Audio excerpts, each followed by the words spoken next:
ಮಹಾಯುದ್ಧದ ನಂತರ ರಾಜ ಧೃತರಾಷ್ಟ್ರನು ದುಃಖ ಮತ್ತು ಆತಂಕದಿಂದ ಹೊರಬಂದು ತನ್ನ ಅರಮನೆಯಲ್ಲಿ ಕುಳಿತನು. ಅವನ ಮಗ ದುರ್ಯೋಧನನು ತನ್ನ ಸೋದರ ಸಂಬಂಧಿಗಳಾದ ಪಾಂಡವರ ವಿರುದ್ಧ ಅಧಿಕಾರ ಮತ್ತು ಸೇಡು ತೀರಿಸಿಕೊಳ್ಳುವ ಬಯಕೆಯಿಂದ ಮುಳುಗಿ ಹೋದನು. ಭೀಷ್ಮನ ಪತನದ ಸುದ್ದಿಯು ರಾಜ್ಯದಾದ್ಯಂತ ಆಘಾತದ ಅಲೆಗಳನ್ನು ಕಳುಹಿಸಿತು ಮತ್ತು ಧೃತರಾಷ್ಟ್ರನು ಚಿಂತೆಯಿಂದ ತನ್ನ ಪಕ್ಕದಲ್ಲಿದ್ದನು. ಅವನು ತನ್ನ ಸಿಂಹಾಸನದ ಕೋಣೆಯಲ್ಲಿ ಕುಳಿತಿದ್ದಾಗ ತನ್ನ ಸಲಹೆಗಾರರು ಮತ್ತು ಕುಲೀನರಿಂದ ಸುತ್ತುವರಿದ ಅವನ ವಿಶ್ವಾಸಾರ್ಹ ಸಲಹೆಗಾರನಾದ ಸಂಜಯನು ಕೋಣೆಯೊಳಗೆ ಪ್ರವೇಶಿಸಿದನು. ಅಳುವುದರಿಂದ ಅವನ ಕಣ್ಣುಗಳು ಕೆಂಪಾಗಿದ್ದವು ಮತ್ತು ಅವನ ಹೃದಯವು ದುಃಖದಿಂದ ಭಾರವಾಗಿತ್ತು. ಧೃತರಾಷ್ಟ್ರನು ಅವನನ್ನು ನೋಡಿ ಕೇಳಿದನು, ಸಂಜಯ, ಭೀಷ್ಮನ ಪತನದ ನಂತರ ನನ್ನ ಪುತ್ರರು ಏನು ಮಾಡಿದರು? ಈ ವಿನಾಶಕಾರಿ ಸುದ್ದಿಗೆ ಅವರು ಹೇಗೆ ಪ್ರತಿಕ್ರಿಯಿಸಿದರು? ಸಂಜಯನು ತನ್ನ ಕಥೆಯನ್ನು ಪ್ರಾರಂಭಿಸುವ ಮೊದಲು ಒಂದು ಆಳವಾದ ಉಸಿರನ್ನು ತೆಗೆದುಕೊಂಡನು. ಕೌರವರು ಹೇಗೆ ಆತಂಕ ಮತ್ತು ದುಃಖದಿಂದ ತುಂಬಿದ್ದರು. ಅವರ ಮನಸ್ಸುಗಳು ಸೋಲು ಮತ್ತು ಹತಾಶೆಯ ಆಲೋಚನೆಗಳಿಂದ ತುಂಬಿದವು.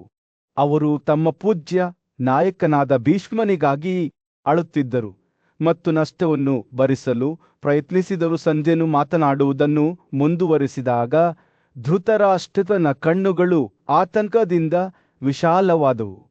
ಅವನು ತನ್ನ ಪುತ್ರರು ಭೀಷ್ಮನ ಪತನದ ನಂತರ ಏನು ಮಾಡಿದ್ದಾರೆ ಎಂಬುದರ ಬಗ್ಗೆ ಹೆಚ್ಚು ಹೇಳಲು ಸಂಜಯನನ್ನು ಕೇಳಿಕೊಂಡನು. ಅವರು ಕ್ಷತ್ರಿಯರಾಗಿ ತಮ್ಮ ಕರ್ತವ್ಯಗಳ ಬಗ್ಗೆ ಹೇಗೆ ಯೋಚಿಸಿದರು ಮತ್ತು ಭೀಷ್ಮನಿಗೆ ನೇರವಾದ ದಂಡಗಳೊಂದಿಗೆ ಹಾಸಿಗೆಯನ್ನು ರಚಿಸುವ ಮೂಲಕ ಅವರನ್ನು ಗೌರವಿಸಲು ನಿರ್ಧರಿಸಿದರು ಎಂಬುದನ್ನು ಸಂಜಯನು ವಿವರಿಸಿದನು. ಕೌರವರು ನಂತರ ಭೀಷ್ಮನಿಗೆ ವಿದಾಯ ಹೇಳಿ ಮತ್ತೊಮ್ಮೆ ಯುದ್ಧಕ್ಕೆ ತೆರಳುವ ಮೊದಲು ಗೌರವದ ಪ್ರದರ್ಶನದಲ್ಲಿ ಆತನ ಸುತ್ತಲೂ ನಡೆದರು.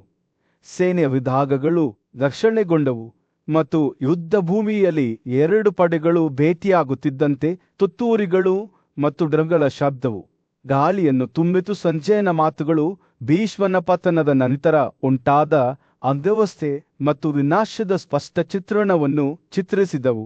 ಧೃತರಾಷ್ಟ್ರನು ತನ್ನ ಪುತ್ರರು ಹೇಗೆ ಅದೃಷ್ಟದಿಂದ ಬಳಲುತ್ತಿದ್ದಾರೆಂದು ಕೇಳಿದಾಗ ಅವರ ಹೃದಯಗಳು ದುಃಖ ಮತ್ತು ಕೋಪದಿಂದ ಭಾರವಾದವು. ಸ್ವತಃ ದೇವವ್ರತನಿಗೆ ಸಮಾನವಾದ ಪರಾಕ್ರಮಶಾಲಿ ವೀರಕರ್ಣನ ಬಗ್ಗೆ ಸಂಜಯ ಮಾತನಾಡುತ್ತಿದ್ದಂತೆ ಧೃತರಾಷ್ಟ್ರನ ಕಣ್ಣುಗಳಲ್ಲಿ ಭರವಸೆಯ ನುಗ್ಗುವಿಕೆಯೊಂದು ಕಾಣಿಸಿತು. ಕರ್ಣನು ಭೀಷ್ಮನು ಬದುಕಿರುವವರೆಗೂ ಹೋರಾಡುವುದಿಲ್ಲ, ಆದರೆ ತಾನು ಕೊಲ್ಲಲ್ಪಟ್ಟರೆ ಯುದ್ಧಕ್ಕೆ ಸೇರುತ್ತೇನೆ ಎಂದು ಹೇಗೆ ಪ್ರತಿಜ್ಞೆ ಮಾಡಿದನೆಂಬುದನ್ನು ಆತ ನೆನಪಿಸಿಕೊಂಡನು. ಸಂಜಯನು ತನ್ನ ಕಥೆಯನ್ನು ಮುಂದುವರೆಸಿದನು. ಕೌರವರು ಕರ್ಣನಿಗಾಗಿ ಹೇಗೆ ಕೂಗಿದರು ಎಂಬುದನ್ನು ವಿವರಿಸುತ್ತಾ ಬಂದು ಅವರನ್ನು ಅವರ ಸಂಕಟದಿಂದ ರಕ್ಷಿಸುವಂತೆ ಅವನನ್ನು ಒತ್ತಾಯಿಸಿದನು. ಧೃತರಾಷ್ಟ್ರನು ಶ್ರದ್ಧೆಯಿಂದ ಆಲಿಸಿದನು. ಅವನ ಹೃದಯವು ಭರವಸೆ, ಭಯ ಮತ್ತು ಆತಂಕಗಳ ಮಿಶ್ರಣದಿಂದ ತುಂಬಿತ್ತು. ಸಂಜಯನು ಮಾತನಾಡುವುದನ್ನು ಮುಗಿಸಿದಾಗ ಧೃತರಾಷ್ಟ್ರನು ಹಾವಿನಂತೆ ನಿಟ್ಟುಸಿರು ಬಿಟ್ಟನು. ಅವನ ದೇಹವು ಭಾವೋದ್ರೇಕದಿಂದ ನಡುಗುತ್ತಿತ್ತು. ಅವನು ಸಂಜಯನನ್ನು ನೋಡಿ, ನನ್ನ ಎಲ್ಲಾ ಪುತ್ರರ ಹೃದಯಗಳು ಕರ್ಣನ ಕಡೆಗೆ ತಿರುಗಿವೆ ಎಂಬುದು ನಿಜವೇ? ಅವರು ಅವನನ್ನು ತಮ್ಮ ರಕ್ಷಕನಂತೆ ನೋಡುತ್ತಾರೆಯೇ ಎಂದು ಕೇಳಿದ. ಇದಕ್ಕೆ ಪ್ರತಿಕ್ರಿಯೆಯಾಗಿ ಸಂಜಯ ತಲೆಯಾಡಿಸಿದರು ಮತ್ತು ಧೃತರಾಷ್ಟ್ರರು ಸೂರ್ಯನು ಯುದ್ಧಭೂಮಿಯ ಮೇಲೆ ಮುಳುಗುತ್ತಿದ್ದನು.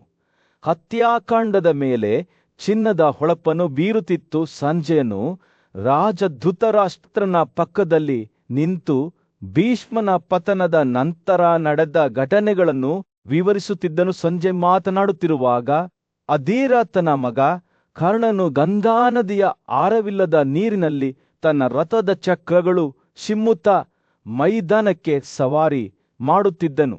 ತನ್ನ ಸುತ್ತಲಿನ ವಿನಾಶವನ್ನು ನೋಡಿದಾಗ ಅವನ ಕಣ್ಣುಗಳು ಕಣ್ಣೀರಿನಿಂದ ತುಂಬಿದವು. ಆ ಪ್ರಬಲ ಕಾರ್ಯೋಧ ಮತ್ತು ಪುರುಷರಲ್ಲಿ ಅಗ್ರಗಣ್ಯನಾದ ಭೀಷ್ಮನು ಶತ್ರುವಿನಿಂದ ಕೊಲ್ಲಲ್ಪಟ್ಟನು. ಕರ್ಣನ ಹೃದಯವು ಅವನ ಬಿದ್ದ ಒಡನಾಡಿಯ ಆಲೋಚನೆಯಿಂದ ನೋವುಂಟು ಮಾಡಿತು. ಭಾರವಾದ ಹೃದಯದಿಂದ ಕರ್ಣನು ಸೈನಿಕರನ್ನು ಉದ್ದೇಶಿಸಿ, ವೈರಿಗಳನ್ನು ಕೊಲ್ಲುವವನಾದ ಶತ್ರು ವೀರರನ್ನು ಕೊಲ್ಲುವವನಾದ ಭೀಷ್ಮನು ಭೂಮಿಯ ಮೇಲಿನ ಆಕಾಶ ಸದೃಶನಾಗಿದ್ದನು. ಅವರ ಸದ್ಗುಣಗಳು ಚಂದ್ರನ ಪ್ರಕಾಶಮಾನತೆಗಿಂತ ಹೆಚ್ಚು ಪ್ರಕಾಶಮಾನವಾಗಿ ಹೊಳೆಯುತ್ತಿದ್ದವು. ಅಯ್ಯೋ, ಅವನು ತನ್ನ ಶಾಂತಿಯನ್ನು ಸ್ವೀಕರಿಸಿದಾಗ ನಾನು ಎಲ್ಲ ಇತರ ವೀರರನ್ನು ಈಗಾಗಲೇ ಕೊಲ್ಲಲ್ಪಟ್ಟಿದ್ದೇನೆ ಎಂದು ಪರಿಗಣಿಸುತ್ತೇನೆ.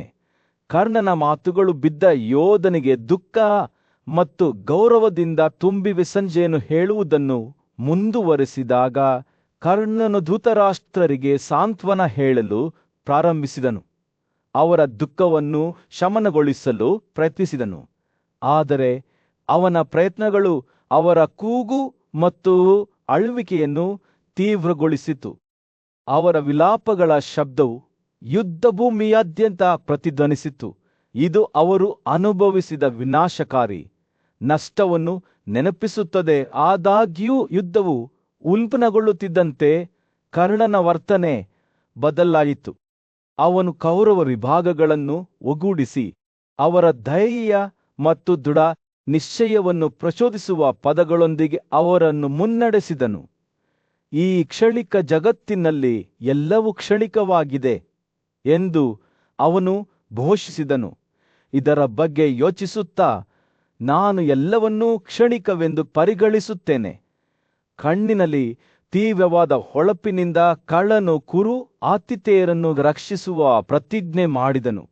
ಭೀಷ್ಮನು ತನ್ನ ಮುಂದೆ ಮಾಡಿದಂತೆಯೇ ಸಂಜಯನು ವಿವರಿಸಿದಂತೆ ಕರ್ಣನ ಮಾತುಗಳು ಹೆಚ್ಚು ದೃಢವಾದವು ಮತ್ತು ದೃಢವಾದವುಗಳಾದವು. ಇಷ್ಟು ದೀರ್ಘಕಾಲ ಕುರುವರ ಬದಿಯಲ್ಲಿ ಮುಳ್ಳಾಗಿದ್ದ ಪಾಂಡವರ ಪುತ್ರರನ್ನು ಕೊಲ್ಲುವ ತನ್ನ ಉದ್ದೇಶದ ಬಗ್ಗೆ ಅವನು ಹೇಳಿದನು. ನಾನು ಪ್ರಾಮಾಣಿಕ ವ್ಯಕ್ತಿಗೆ ಯೋಗ್ಯವಾದ ಈ ಪುಣ್ಯ ಸಾಧನೆಯನ್ನು ಸಾಧಿಸುತ್ತೇನೆ ಎಂದು ಅವನು ಪ್ರತಿಜ್ಞೆ ಮಾಡಿದನು.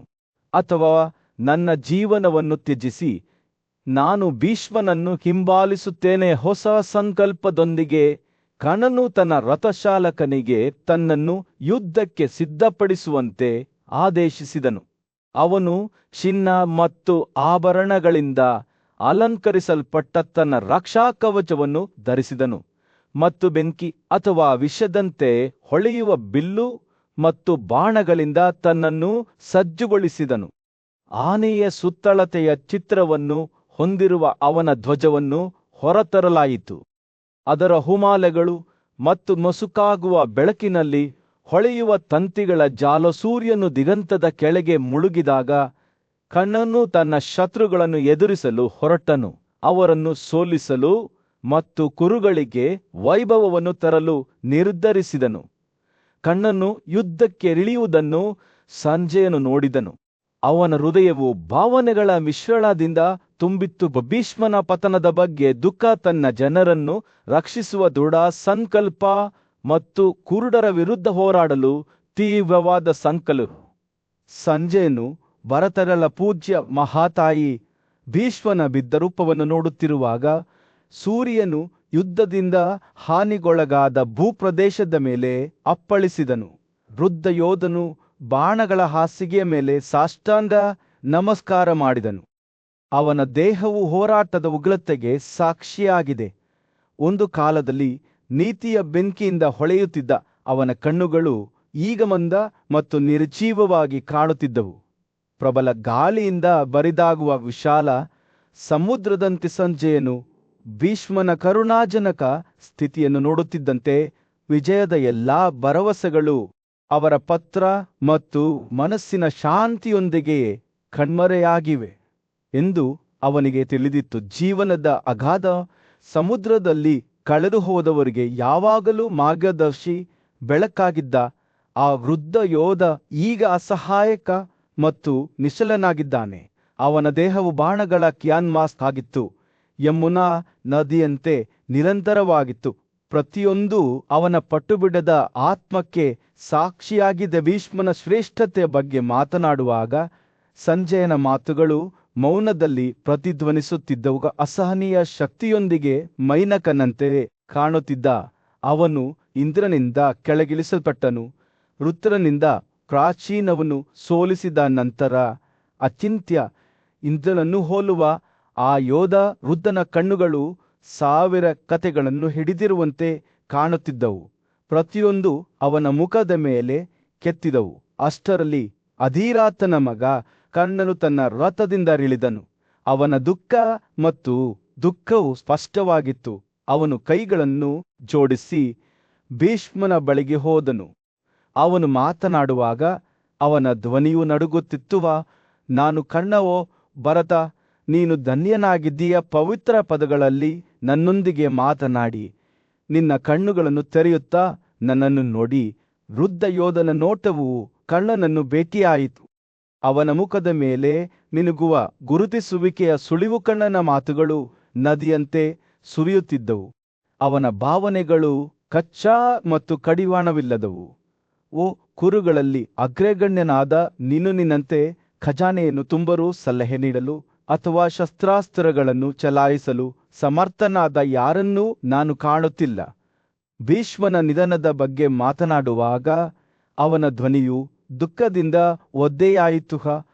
ಅಯ್ಯೋ, ನಮ್ಮನ್ನು ಅಪಾಯದಿಂದ ರಕ್ಷಿಸಿದ ಮತ್ತು ಅಸಂಖ್ಯಾತ ಯೋಧರನ್ನು ಕೊಂದವನು ಈಗ ಪಿತೃಗಳ ಸಾಮ್ರಾಜ್ಯಕ್ಕೆ ಹೋಗುತ್ತಾನೆ. ಕಳ್ಳನ ಮಾತುಗಳು ಭವಿಷ್ಯದ ಭೀಕರ ಚಿತ್ರಣವನ್ನು ಚಿತ್ರಿಸಿದವು. ಕೋಪದಿಂದ ಪ್ರಚೋದಿಸಲ್ಪಟ್ಟ ಪಾಂಡವರು ಜಿಂಕೆಗಳನ್ನು ಕೊಲ್ಲುವ ಹುಲಿಗಳಂತೆ ಕುರುಗಳನ್ನು ಕೊಲ್ಲುತ್ತಿದ್ದರು. ಅರ್ಜುನನು ತನ್ನ ಗಾಂಧೀವದಿಂದ ಅವನನ್ನು ವಿರೋಧಿಸಿದ ಎಲ್ಲರ ಹೃದಯಗಳಲ್ಲಿ ಭಯವನ್ನು ಉಂಟುಮಾಡುವ ನಿರಂತರ ಶಕ್ತಿಯಾಗಿರುತ್ತಾನೆ. ಕರ್ಣನ ಸ್ವಂತ ಪರಾಕ್ರಮವು ಪಾಂಡವರು ಮತ್ತು ಅವರ ಮಿತ್ರರ ಸಂಯೋಜಿತ ಶಕ್ತಿಗೆ ಸರಿಸಾಟಿಯಾಗಿರಲಿಲ್ಲ. ಅವನು ಮಾತನಾಡುತ್ತಿರುವಾಗ ಕರ್ಣನು ಭೀಷ್ಮನ ಆತ್ಮವನ್ನು ಆ ಹಳೆಯ ಯೋಧನ ಪರಂಪರೆಯಿಂದ ಬಲವನ್ನು ಪಡೆಯುತ್ತಿರುವಂತೆ ತೋರುತ್ತಾನೆ. ನಾನು ಕೇವಲ ನಶ್ವರನಾಗಿದ್ದೇನೆ, ಆದರೆ ವಿಷಪೂರಿತ ಹಾವನ್ನು ಹೋಲುವ ಆ ಧೈರ್ಯಶಾಲಿ ಮತ್ತು ಉಗ್ರ ಯೋಧನನ್ನು ನಾನು ಸೋಲಿಸಬಲ್ಲೆ ಎಂದು ಅವನು ಹೇಳಿದನು.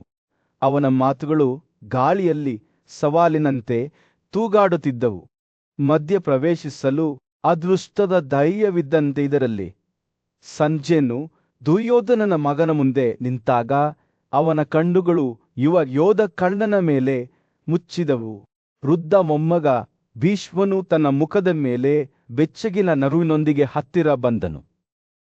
ಅವನ ಮಾತುಗಳು ನದಿಯ ಸೌಮ್ಯ ಹರಿವಿನಂತೆ ಬುದ್ಧಿವಂತಿಕೆಯಿಂದ ತುಂಬಿದವು ಮತ್ತು ಅವನ ಧ್ವನಿಯು ಪ್ರೋತ್ಸಾಹದಿಂದ ತುಂಬಿತ್ತು. ಕರ್ಣನೇ, ನೀನು ನದಿಗಳಿಗೆ ಸಾಗರದಂತೆ ಪೋಷಣೆ ಮತ್ತು ಶಕ್ತಿಯ ಮೂಲವಾಗಿದ್ದೀಯ. ಎಲ್ಲಾ ಪ್ರಕಾಶಮಾನವಾದ ದೇಹಗಳನ್ನು ಬೆಳಗಿಸುವ ಸೂರ್ಯನಂತೆ ನಿನ್ನ ಉಪಸ್ಥಿತಿಯು ನಮ್ಮ ಕರಾಳ ಕಾಲಕ್ಕೆ ಬೆಳಕನ್ನು ತರುತ್ತದೆ. ಫಲವತ್ತಾದ ಮಣ್ಣು ಬೀಜಗಳಿಗೆ ಜೀವವನ್ನು ನೀಡುವಂತೆಯೇ ನೀನು ಸತ್ಯವನ್ನು ರಕ್ಷಿಸುವ ನೀತಿವಂತನಾಗಿದ್ದೀಯ. ನಿನ್ನ ಕರುಣೆ ಎಲ್ಲಾ ಜೀವಿಗಳಿಗೆ ಪೋಷಣೆಯನ್ನು ನೀಡುವ ಮೋಡಗಳಂತಿದೆ. ಭೀಷ್ಮನ ಮಾತುಗಳು ಕರ್ಣನ ಶ್ರೇಷ್ಠತೆಗೆ ಸಾಕ್ಷಿಯಾಗಿದ್ದವು ಮತ್ತು ಅವನ ಹೃದಯವು ಹೆಮ್ಮೆಯಿಂದ ಉಬ್ಬಿಕೊಂಡಿತು. ನೀವು ಅನೇಕ ರಾಜರನ್ನು ಸೋಲಿಸಿದ್ದೀರಿ, ಅವರು ಮುಂದುವರಿಸಿದರು. ಒಂದು ಕಾಲದಲ್ಲಿ ಅವರಲ್ಲಿ ಅತ್ಯಂತ ಶಕ್ತಿಶಾಲಿಯಾಗಿದ್ದ ನಗ್ನಚಿತ್ ಸೇರಿದಂತೆ ನೀವು ಕಾಮೋಜರು, ಅವಸ್ಥರು, ವೀದರು ಮತ್ತು ಗಾಂಧರ್ವರನ್ನೂ ಸಹ ಸೋಲಿಸಿದ್ದೀರಿ. ಯುದ್ಧದಲ್ಲಿ ನಿಮ್ಮ ಪರಾಕ್ರಮವು ಸಾಟಿಯಿಲ್ಲ. ಭೀಷ್ಮನು ಮಾತನಾಡುತ್ತಿದ್ದಂತೆ ಅವನ ಕಣ್ಣುಗಳು ಯುವ ಯೋಧನ ಬಗ್ಗೆ ಮೆಚ್ಚುಗೆಯಿಂದ ಹೊಳೆಯುತ್ತಿದ್ದವು.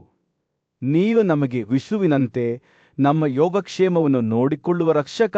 ನೀನು ಕಿರಾತರು, ಉತ್ಪಲರು, ಮೇಕಲರು ಮತ್ತು ಇತರ ಅನೇಕ ಬುಡಕಟ್ಟುಗಳನ್ನು ದುರ್ಯೋಧನನ ಆಳ್ವಿಕೆಗೆ ಶರಣಾಗುವಂತೆ ಮಾಡಿದ್ದೀಯ. ಈ ಅನಿಶ್ಚಿತ ಸಮಯದಲ್ಲಿ ನಿನ್ನ ಶೌರ್ಯವು ಭರವಸೆಯ ದಾರಿದೀಪವಾಗಿದೆ. ಭೀಷ್ಮನ ಮಾತುಗಳು ಕರ್ಣನ ಬಗ್ಗೆ ಆಳವಾದ ಗೌರವವನ್ನು ಹೊಂದಿದ್ದವು. ನೀನು ಕೇವಲ ಯೋಧನಲ್ಲ, ಆದರೆ ನಮ್ಮ ಸಂಬಂಧಿಕರು ಮತ್ತು ಸ್ನೇಹಿತರಿಗೆ ಆಶ್ಚರ್ಯರೆಂದು ಅವನು ಹೇಳಿದನು. 1000 ಕಣ್ಣುಗಳ ಮೇಲೆ ಅವಲಂಬಿತವಾಗಿರುವ ಆಕಾಶ ದೇವತೆಗಳಂತೆ ನಿಮ್ಮ ಕುಟುಂಬವು ರಕ್ಷಣೆ ಮತ್ತು ಮಾರ್ಗದರ್ಶನಕ್ಕಾಗಿ ನಿನ್ನನ್ನು ಅವಲಂಬಿಸಿದೆ. ನೀವು ಎಂದಿನಂತೆ ಯುದ್ಧದಲ್ಲಿ ನೀವು ಅವರ ಗುರಾಣಿಯಾಗಿರಬೇಕು. ಭೀಷ್ಮನು ಮಾತನಾಡುವುದನ್ನು ಮುಗಿಸಿದಾಗ ಕರ್ಣನ ಮುಖವು ಕೃತಜ್ಞತೆಯಿಂದ ಹೊಳೆಯಿತು. ಆತ ಗೌರವ ಮತ್ತು ನಮ್ರತೆಯ ಸಂಕೇತವಾಗಿ ಆ ವೃದ್ಧ ಅಜ್ಜಿಗೆ ಕಲೆಬಾಗಿದನು. ದೃಢನಿಶ್ಚಯದಿಂದ ತುಂಬಿದ ಆತನ ಧ್ವನಿಯಲ್ಲಿ, ನಾನು ವಿಫಲನಾಗುವುದಿಲ್ಲ ಎಂದು ಹೇಳಿದನು.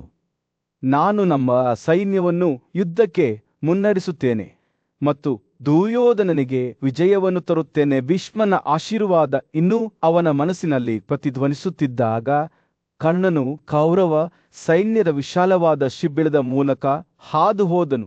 ಯೋಧರು ಅವನ ಮುಂದೆ ಬೇರ್ಪಟ್ಟರು.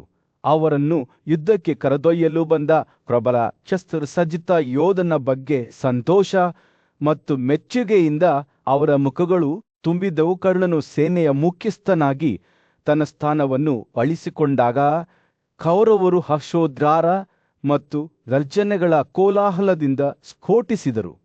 ಅವರ ಬಿಲ್ಲುಗಳು ತೀಗಿದವು ಮತ್ತು ಸಂಭ್ರಮಾಚರಣೆಯಲ್ಲಿ ಕೈತಗುಂಡಿಗಳು ಒಟ್ಟಿಗೆ ಹೊಡೆದವು. ಯೋಧರು ತಮ್ಮ ಶತ್ರುಗಳನ್ನು ಎದುರಿಸಲು ಸಿದ್ಧರಾಗಿದ್ದಾಗ ಲಿಯೋನಿನ್ ಗರ್ಜನೆಗಳು ಮತ್ತು ರಕ್ಷಾಕವಚಗಳ ಸದ್ದುಗಳಿಂದ ಗಾಳಿಯು ತುಂಬಿತ್ತು. ಕರ್ಣನ ನೇತೃತ್ವದಲ್ಲಿ ಕೌರವ ಸೇನೆಯು ಯುದ್ಧಕ್ಕೆ ತೆರಳಲು ಸಿದ್ಧವಾಗಿತ್ತು. ಸೂರ್ಯನು ಯುದ್ಧಭೂಮಿಯಲ್ಲಿ ಬೀಸಿದನು. ಒಟ್ಟುಗೂಡಿದ ಯೋಧರ ಮೇಲೆ ಚಿನ್ನದ ಹೊಳಪನ್ನು ಬೀರಿದನು. ಸಂಜೆ ಅವರ ನಡುವೆ ನಿಂತನು. ಅವನ ಕಣ್ಣುಗಳು ತನ್ನ ರಥವನ್ನು ಹತ್ತಿದ ಪರಾಕ್ರಮಶಾಲಿ ಯೋಧ ಕರ್ಣನ ಮೇಲೆ ನಿಂತವು. ಕರ್ಣನನ್ನು ನೋಡಿದಾಗ ದುರ್ಯೋಧನನ ಮುಖವು ಸಂತೋಷದಿಂದ ಬೆಳಗಿತು ಮತ್ತು ನಿಮ್ಮಿಂದ ರಕ್ಷಿಸಲ್ಪಟ್ಟ ಈ ಆತಿಥೇಯನಿಗೆ ಈಗ ಸರಿಯಾದ ನಾಯಕನಿದ್ದಾನೆ ಎಂದು ನಾನು ಭಾವಿಸುತ್ತೇನೆ ಎಂದು ಉದ್ಧರಿಸಿದನು. ಅವನು ವಿರಾಮಗೊಳಿಸಿದನು. ಅವನ ನೋಟವು ಒಟ್ಟುಗೂಡಿದ ಸೈನಿಕರ ಮೇಲೆ ಬೀಸಿತು. ಅದು ಈಗ ನೆಲೆಗೊಳ್ಳಲಿ. ಅದು ಸರಿಯಾದದ್ದು ಮತ್ತು ನಮ್ಮ ಶಕ್ತಿಯೊಳಗೆ ಇದೆ. ಕರ್ಣನು ದುರ್ಯೋಧನನ ಮಾತುಗಳನ್ನು ನೋಡಿ ಕರುಣೆಯಿಂದ ನಕ್ಕನು. ಅವನ ಕಣ್ಣುಗಳು ರಾಜನ ಬಗ್ಗೆ ಗೌರವದಿಂದ ಹೊಳೆಯುತ್ತಿದ್ದವು. ನೀನೇ ನಮಗೆ ಹೇಳು ಮನುಷ್ಯರಲ್ಲಿ, ಓ ಹುಲಿ, ಅವನು ಹೇಳಿದನು. ನೀನು ರಾಜರಲ್ಲಿ ಅತ್ಯಂತ ಬುದ್ಧಿವಂತನಾಗಿದ್ದೀಯ. ಅದನ್ನು ನೋಡುವವನಂತೆ ಏನು ಮಾಡಬೇಕೆಂದು ಇನ್ನೊಬ್ಬನು ಎಂದಿಗೂ ಚೆನ್ನಾಗಿ ನೋಡುವುದಿಲ್ಲ. ಅವನ ಧ್ವನಿಯು ದೃಢನಿಶ್ಚಯದಿಂದ ತುಂಬಿತ್ತು. ಆ ರಾಜರೆಲ್ಲರೂ ನಿನಗೆ ಏನು ಹೇಳಬೇಕೆಂಬುದನ್ನು ಕೇಳಲು ಬಯಸುತ್ತಾರೆ. ನೀನು ಯಾವುದೇ ಅನುಚಿತ ಪದಗಳನ್ನು ಉಚ್ಚರಿಸುವುದಿಲ್ಲ ಎಂದು ನನಗೆ ಖಾತ್ರಿಯಿದೆ. ಅವನು ಮಾತನಾಡಲು ಪ್ರಾರಂಭಿಸಿದಾಗ ದುರ್ಯೋಧನನ ಅಭಿವ್ಯಕ್ತಿ ಮಂದವಾಯಿತು. ಅವನ ಕಣ್ಣುಗಳು ಮಸುಕಾದವು ಮತ್ತು ಅವನ ಧ್ವನಿಯು ಹೆಚ್ಚು ಗಂಭೀರವಾದ ಧ್ವನಿಗೆಳಿಯಿತು. ಭೀಷ್ಮನು ನಮ್ಮ ಸೇನಾಧಿಪತಿಯಾಗಿದ್ದನು. ಅವನು ಇದ್ದಂತೆಯೇ ವರ್ಷಗಳ ಕಾಲ ಪರಾಕ್ರಮ ಮತ್ತು ಕಲಿಕೆ ಮತ್ತು ನಮ್ಮ ಎಲ್ಲಾ ಯೋಧರ ಬೆಂಬಲವನ್ನು ಹೊಂದಿದ್ದನು ಎಂದು ಅವನು ಹೇಳಿದನು. ಓ ಕರ್ಣನೇ, ಉನ್ನತ ಆತ್ಮವುಳ್ಳವನು ದೊಡ್ಡ ವೈಭವವನ್ನು ಸಾಧಿಸಿದನು ಮತ್ತು 10 ದಿನಗಳ ಕಾಲ ನ್ಯಾಯಯುತ ಹೋರಾಟದಿಂದ ನನ್ನ ಶತ್ರುಗಳನ್ನು ದೊಡ್ಡ ಸಂಖ್ಯೆಯಲ್ಲಿ ಕೊಂದನು. ಅವನು ಅತ್ಯಂತ ಕಷ್ಟಕರವಾದ ಸಾಧನೆಗಳನ್ನು ಸಾಧಿಸಿದನು. ದುರ್ಯೋಧನನ ಧ್ವನಿಯು ಭಾವೋದ್ರೇಕದಿಂದ ಮುರಿಯಿತು. ಅವನು ಮುಂದುವರಿಸಿದಂತೆ, ಆದರೆ ಈಗ ಅವನು ಸ್ವರ್ಗಕ್ಕೆ ಏರಲು ಹೊರಟಿದ್ದಾನೆ. ಓ ಕರ್ಣನೇ, ಅವನ ನಂತರ ನಮ್ಮ ಸೇನಾಧಿಪತಿಗೆ ನೀವು ಯೋಗ್ಯವೆಂದು ಭಾವಿಸುತ್ತೀರಾ? ಕರ್ಣನು ದುರ್ಯೋಧನನ ಮಾತುಗಳನ್ನು ಶ್ರದ್ಧೆಯಿಂದ ಆಲಿಸಿದನು. ಅವನ ಹುಬ್ಬು ಆಲೋಚನೆಯಲ್ಲಿ ಮುಳಿದಿತು. ಅವನು ನಿಧಾನವಾಗಿ ತಲೆಯಾಡಿಸಿದನು. ಅವನ ಕಣ್ಣುಗಳು ರಾಜನ ಮುಖವನ್ನು ಎಂದಿಗೂ ಬಿಡಲಿಲ್ಲ. ನಾಯಕನಿಲ್ಲದೆ ಸೈನ್ಯವು ಸ್ವಲ್ಪ ಸಮಯದವರೆಗೆ ಯುದ್ಧದಲ್ಲೇ ಉಳಿಯಲು ಸಾಧ್ಯವಿಲ್ಲ ಎಂದು ಅವನು ಅಂತಿಮವಾಗಿ ಹೇಳಿದನು. ನೀನು ಯುದ್ಧದಲ್ಲಿ ಮುಂಚೂಣಿಯಲ್ಲಿದ್ದೀಯ. ನೀರಿನಲ್ಲಿ ನಾಯಕನಿಲ್ಲದ ದೋಣಿಯಂತೆ. ವಾಸ್ತವವಾಗಿ ನಾಯಕನಿಲ್ಲದ ದೋಣಿ ಅಥವಾ ಚಾಲಕವಿಲ್ಲದ ಕಾರು ಎಲ್ಲಿಯಾದರೂ ಹೋಗುತ್ತದೆ. ಹಾಗೆಯೇ ನಾಯಕನಿಲ್ಲದ ಆತಿಥೇಯರ ದುರ್ದಶೆಯೂ ಇರುತ್ತದೆ. ಅವನು ವಿರಾಮಗೊಳಿಸಿದನು. ಅವನ ನೋಟವು ಮತ್ತೊಮ್ಮೆ ಒಟ್ಟುಗೂಡಿದ ಪಡೆಗಳ ಮೇಲೆ ತೂಗಾಡಿದು. ದುರ್ಯೋಧನನ ಕಣ್ಣುಗಳು ಕಳ್ಳನ ಮೇಲೆ ಹರಿದಾಡಿದವು ಮತ್ತು ಆತ ತುತ್ತಾಗಿ ಮಾತನಾಡತೊಡಗಿದ. ಆದ್ದರಿಂದ ನಮ್ಮ ಸೇನೆಯ ಎಲ್ಲಾ ಉನ್ನತ ಆತ್ಮದ ಯೋಧರ ನಡುವೆ ನೀವು ನೋಡಿ ಮತ್ತು ಶಾಂತನುವಿನ ಮಗನ ಉತ್ತರಾಧಿಕಾರಿಯಾಗಬಹುದಾದ ಸರಿಯಾದ ನಾಯಕನನ್ನು ಕಂಡುಕೊಳ್ಳಿ ಎಂದು ಆತ ಹೇಳಿದ. ಯುದ್ಧದಲ್ಲಿ ನೀವು ಯಾರನ್ನು ಯೋಗ್ಯ ನಾಯಕ ಎಂದು ಪರಿಗಣಿಸುತ್ತೀರೋ ಆತನೇ. ನಾವೆಲ್ಲರೂ ನಿಸ್ಸಂದೇಹವಾಗಿ ಒಟ್ಟಾಗಿ ನಮ್ಮ ನಾಯಕನಾಗುತ್ತೇವೆ. ಕರ್ಣನ ಮುಖವು ಮಾತನಾಡಲು ಪ್ರಾರಂಭಿಸಿದಾಗ ದೃಢ ನಿಶ್ಚಯದಿಂದ ಕೂಡಿತು ಈ ಎಲ್ಲ ಅಗ್ರಗಣ್ಯ ಪುರುಷರು ಉನ್ನತ ಮನಸ್ಸಿನ ವ್ಯಕ್ತಿಗಳು ಎಂದು ಅವರು ಹೇಳಿದರು. ಸಂಜಯನು ರಾಜ ದುರ್ಯೋಧನನ ಪಕ್ಕದಲ್ಲಿ ನಿಂತಾಗ ಕರ್ಣನು ಉತ್ಸಾಹದಿಂದ ಮತ್ತು ದೃಢ ನಿಶ್ಚಯದಿಂದ ಮಾತನಾಡುತ್ತಿದ್ದಾಗ ಆತ ಶ್ರದ್ಧೆಯಿಂದ ಆಲಿಸುತ್ತಿದ್ದನು. ಆ ಮಾತುಗಳು ಜೇನು ಅಮೃತದಂತೆ ಚಿಮ್ಮಿದವು. ಗಾಳಿಯನ್ನು ದೃಢನಿಶ್ಚಯ ಮತ್ತು ಭರವಸೆಯ ಸೆಳವು ತುಂಬಿದವು. ಕರ್ಣನು ಮಾತನಾಡುವುದನ್ನು ಮುಗಿಸಿದಾಗ ದುರ್ಯೋಧನನು ಸೈನ್ಯದ ನಡುವೆ ನಿಂತ ತನ್ನ ವಿಶ್ವಾಸಾರ್ಹ ಸಲಹೆಗಾರನಾದ ದ್ರೋಣನ ಕಡೆಗೆ ತಿರುಗಿದನು. ದುರ್ಯೋಧನನು ಮಾತನಾಡಲು ಪ್ರಾರಂಭಿಸಿದಾಗ ಅವನ ಕಣ್ಣುಗಳು ತೀವ್ರವಾದ ಬೆಳಕಿನಿಂದ ಹೊಳೆಯುತ್ತಿದ್ದವು. ಅವನ ಧ್ವನಿಯು ಪ್ರಬಲ ಚಂಡಮಾರುತದಂತೆ ಯುದ್ಧಭೂಮಿಯಾದ್ಯಂತ ಸಾಗುತ್ತಿತ್ತು. ಓ ದ್ರೋಣ, ಅವನು ಹೇಳಿದನು, ನೀನು ಉದಾತ್ತ ಮತ್ತು ನ್ಯಾಯಯುತವಾದ ಎಲ್ಲದರ ಮೂರ್ತರೂಪ. ನಿನ್ನ ಜನ್ಮಸಿದ್ಧ ಹಕ್ಕು, ನಿನ್ನ ವಂಶಾವಳಿ, ನಿನ್ನ ಬುದ್ಧಿವಂತಿಕೆ ಮತ್ತು ಯುದ್ಧದಲ್ಲಿ ನಿನ್ನ ಪರಾಕ್ರಮವು ನಿನ್ನನ್ನು ಇತರರಿಗಿಂತ ಶ್ರೇಷ್ಠವಾಗಿಸುತ್ತದೆ. ನೀನು ಒಬ್ಬ ಮಹಾನ್ ನಾಯಕನ ಗುಣಗಳನ್ನು ಹೊಂದಿದ್ದೀಕ, ಬುದ್ಧಿವಂತಿಕೆ, ನೀತಿ ಮತ್ತು ಆತ್ಮನಿಯಂತ್ರಣ. ನಿನ್ನ ತಪಸ್ವಿಯು ದೇವತೆಗಳಲ್ಲಿ ನಿನಗೆ ಸ್ಥಾನ ನೀಡಿದೆ ಮತ್ತು ನಮ್ಮ ಬಗೆಗಿನ ನಿನ್ನ ಕೃತಜ್ಞತೆ ಅಪರಿಮಿತವಾಗಿದೆ. ದುರ್ಯೋಧನನು ಮಾತನಾಡುತ್ತಿದ್ದಂತೆಯೇ ಅವನ ಮಾತುಗಳು ನೆರೆದಿದ್ದ ರಾಜರ ಮೇಲೆ ಮೆಚ್ಚುಗೆಯನ್ನು ಹುಟ್ಟುಹಾಕಿದವು. ಅವರು ಸಮ್ಮತಿಯಿಂದ ತಲೆಯಾಡಿಸಿದರು.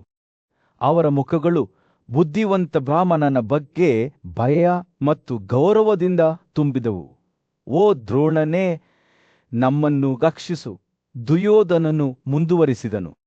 ವಾಸವನು ಆಕಾಶಗಳನ್ನು ರಕ್ಷಿಸಿದಂತೆ ನಮ್ಮ ನಾಯಕನಾಗಿ ನಿನ್ನೊಂದಿಗೆ ನಾವು ನಮ್ಮ ವೈರಿಗಳನ್ನು ಸೋಲಿಸಿ ವಿಜಯಶಾಲಿಯಾಗಿ ಹೊರಹೊಮ್ಮುತ್ತೇವೆ. ಪಡೆಗಳು ಗದ್ದಲದ ಹರ್ಷೋದ್ಗಾರದಲ್ಲಿ ಭುಗಿಲೆದ್ದವು. ಅವರ ಧ್ವನಿಗಳು ಕಣಿವೆಗಳಲ್ಲಿ ಸಿಂಹಗಳ ಸಮೂಹದಂತೆ ಪ್ರತಿಧ್ವನಿಸುತ್ತಿದ್ದವು. ದುರ್ಯೋಧನನ ಮಾತುಗಳಿಂದ ಪ್ರೇರಿತರಾದ ರಾಜರು ಆತನ ಹೆಸರನ್ನು ಏಕಸ್ವರದಲ್ಲಿ ಜಪಿಸಲು ಪ್ರಾರಂಭಿಸಿದರು. ಅವರ ಧ್ವನಿಗಳು ಸಮುದ್ರದ ಅಲೆಗಳಂತೆ ಏರುತ್ತಲೇ ಹೋದವು. ದ್ರೋಣ, ದ್ರೋಣ.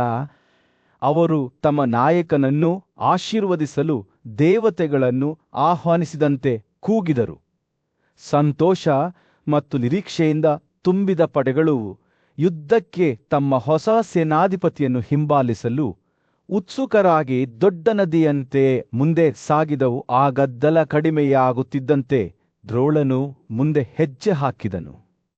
ಅವನ ಕಣ್ಣುಗಳು ಮುಂದಿನ ಕಾರ್ಯದ ಬಗ್ಗೆ ಆಳವಾದ ತಿಳುವಳಿಕೆಯಿಂದ ಹೊಳೆಯುತ್ತಿದ್ದವು. ಅವನು ದುರ್ಯೋಧನನನ್ನು ಒಪ್ಪಿಗೆಯೊಂದಿಗೆ ನೋಡಿದನು ಮತ್ತು ಯುದ್ಧಭೂಮಿಯಾದ್ಯಂತ ಸೌಮ್ಯವಾದ ಗಾಳಿಯಂತೆ ಸಾಗಿಸುವ ಧ್ವನಿಯಲ್ಲಿ ಮಾತನಾಡಲು ಪ್ರಾರಂಭಿಸಿದನು. ನಾನು ನಿನ್ನನ್ನು ನಮ್ಮ ಶತ್ರುಗಳ ವಿರುದ್ಧ ಯುದ್ಧಕ್ಕೆ ಕರೆದೊಯ್ಯುತ್ತೇನೆ ಎಂದು ಹೇಳಿದನು. ನನ್ನ ಮಾರ್ಗದರ್ಶನದಲ್ಲಿ ಇಂದ್ರನು ದಾನವರನ್ನು ಕೊಂದಂತೆಯೇ ನಾವು ವಿಜಯಶಾಲಿಯಾಗಿ ಹೊರಹೊಮ್ಮುತ್ತೇವೆ. ಪಡೆಗಳು ಮತ್ತೊಮ್ಮೆ ಹರ್ಷೋದ್ಗಾರ ಮಾಡಿದವು. ಅವರ ಧ್ವನಿಗಳು ಕಣಿವೆಗಳಲ್ಲಿ ಪ್ರತಿಧ್ವನಿಸುತ್ತಿದ್ದವು. ಅವರು ತಮ್ಮ ಶತ್ರುಗಳನ್ನು ಎದುರಿಸಲು ಸಿದ್ಧರಾಗಿದ್ದರು. ದುರ್ಯೋಧನನು ತನ್ನ ಹೊಸ ಸೇನಾಧಿಪತಿಯನ್ನು ನೋಡುತ್ತಿರುವಾಗ ಅವನ ಕಣ್ಣುಗಳು ವಿಜಯದಿಂದ ಹೊಳೆಯುತ್ತಿದ್ದವು. ಅರ್ಜುನನಿಗೆ ಹೊಡೆಯಲು ಸಾಧ್ಯವಾಗುವುದಿಲ್ಲ ಎಂದು ನನಗೆ ತಿಳಿದಿದೆ ಎಂದು ಅವನು ಆತ್ಮವಿಶ್ವಾಸದಿಂದ ಹೇಳಿದನು. ನಿನ್ನನ್ನು ನಮ್ಮ ತಲೆಯ ಮೇಲೆ ಇಟ್ಟುಕೊಂಡು ನಾವು ಯುಧಿಷ್ಠಿರ ಮತ್ತು ಅವನ ಎಲ್ಲ ಅನುಯಾಯಿಗಳನ್ನು ಯುದ್ಧದಲ್ಲಿ ಸೋಲಿಸುತ್ತೇವೆ. ಪಡೆಗಳು ತಮ್ಮ ಅನುಮೋದನೆಯನ್ನು ಕೂಗಿಕೊಂಡವು. ಅವರು ಯುದ್ಧಕ್ಕೆ ಮುಂದಾದಾಗ ಅವರ ಧ್ವನಿಗಳು ಗಾಳಿಯಲ್ಲಿ ಸಾಗುತ್ತಿದ್ದವು. ಯುದ್ಧದ ಭೀತಿಯಲ್ಲಿರುವ ಯೋಧರು ಯುದ್ಧಕ್ಕೆ ಸಿದ್ಧರಾಗುತ್ತಿದ್ದಾಗ ದ್ರೋಣನು ಅವರ ನಡುವೆ ಎತ್ತರವಾಗಿ ನಿಂತನು. ಅವರ ಕಣ್ಣುಗಳು ತೀವ್ರವಾದ ದೃಢ ನಿಶ್ಚಯದಿಂದ ಹೊಳೆಯುತ್ತಿದ್ದವು. ಅವನು ಚುನಾಯಿತ ನಾಯಕನಾಗಿದ್ದನು. ಸೂರ್ಯನು ಕುರುಕ್ಷೇತ್ರದ ಯುದ್ಧ ಪೀಡಿತ ಬಯಲು ಪ್ರದೇಶಗಳಲ್ಲಿ ಮುಳುಗುತ್ತಿದ್ದಾಗ ಪೂಜ್ಯ ಗುರು ಮತ್ತು ಯೋಧನಾದ ದ್ರೋಣನು ಪಾಂಡವರ ವಿರುದ್ಧ ಹೋರಾಡಲು ಸಿದ್ಧನಾಗಿದ್ದನು. ಅವನು ರಾಜ ಧೃತರಾಷ್ಟ್ರನ ಮುಂದೆ ನಿಂತನು. ಅವನ ಕಣ್ಣುಗಳು ತೀವ್ರ ಸಂಕಲ್ಪದಿಂದ ಮಿನುಗುತ್ತಿದ್ದವು. ನಾನು ವೇದಗಳನ್ನು ಅವುಗಳ ಎಲ್ಲಾ ಶಾಖೆಗಳಲ್ಲಿ ಬಲ್ಲೆನು. ದ್ರೋಣನು ಘೋಷಿಸಿದನು, ನನಗೆ ಶೈವ ಆರ್ಯದ ಮತ್ತು ಇತರ ಅನೇಕ ರೀತಿಯ ಯುದ್ಧಗಳು ತಿಳಿದಿವೆ. ನಾನು ಪಾಂಡವರೊಂದಿಗೆ ಹೋರಾಡುತ್ತೇನೆ. ಆದರೆ ಓ ರಾಜನೇ, ನಾನು ಪ್ರಿಷತ್ತನ ಮಗನನ್ನು ಸೋಲಿಸಲು ಸಾಧ್ಯವಾಗುವುದಿಲ್ಲ ಎಂದು ನಾನು ನಿಮಗೆ ಎಚ್ಚರಿಕೆ ನೀಡಲೇಬೇಕು. ದ್ರೋಣನು ಮುಂದುವರಿಸಿದಂತೆ ಧೃತರಾಷ್ಟ್ರನ ಕಣ್ಣುಗಳು ಆತಂಕದಿಂದ ವಿಶಾಲವಾದವು. ಪಾಂಡವರ ವಿಷಯಕ್ಕೆ ಬಂದರೆ ಅವರು ಸಂತೋಷದ ಹೃದಯದಿಂದ ನನ್ನನ್ನು ಎದುರಿಸುವುದಿಲ್ಲ. ಆದರೆ ನಾನು ಇನ್ನೂ ಅವರೊಂದಿಗೆ ಹೋರಾಡುತ್ತೇನೆ ಮತ್ತು ನಾನು ಸೋಮಕಲನ್ನು ಸೋಲಿಸುತ್ತೇನೆ. ರಾಜ ಧೃತರಾಷ್ಟ್ರನ ಒಪ್ಪಿಗೆಯೊಂದಿಗೆ ದ್ರೋಣನು ಕೌರವ ಸೈನ್ಯದ ಅಧಿಪತ್ಯವನ್ನು ವಹಿಸಿಕೊಂಡನು. ಅವನು ಯುದ್ಧಭೂಮಿಯಲ್ಲಿ ತನ್ನ ಸ್ಥಾನವನ್ನು ವಹಿಸಿಕೊಂಡಾಗ ಅವನ ಪಡೆಗಳು ಹರ್ಷೋದ್ಗಾರ ಮಾಡುತ್ತಿದ್ದವು.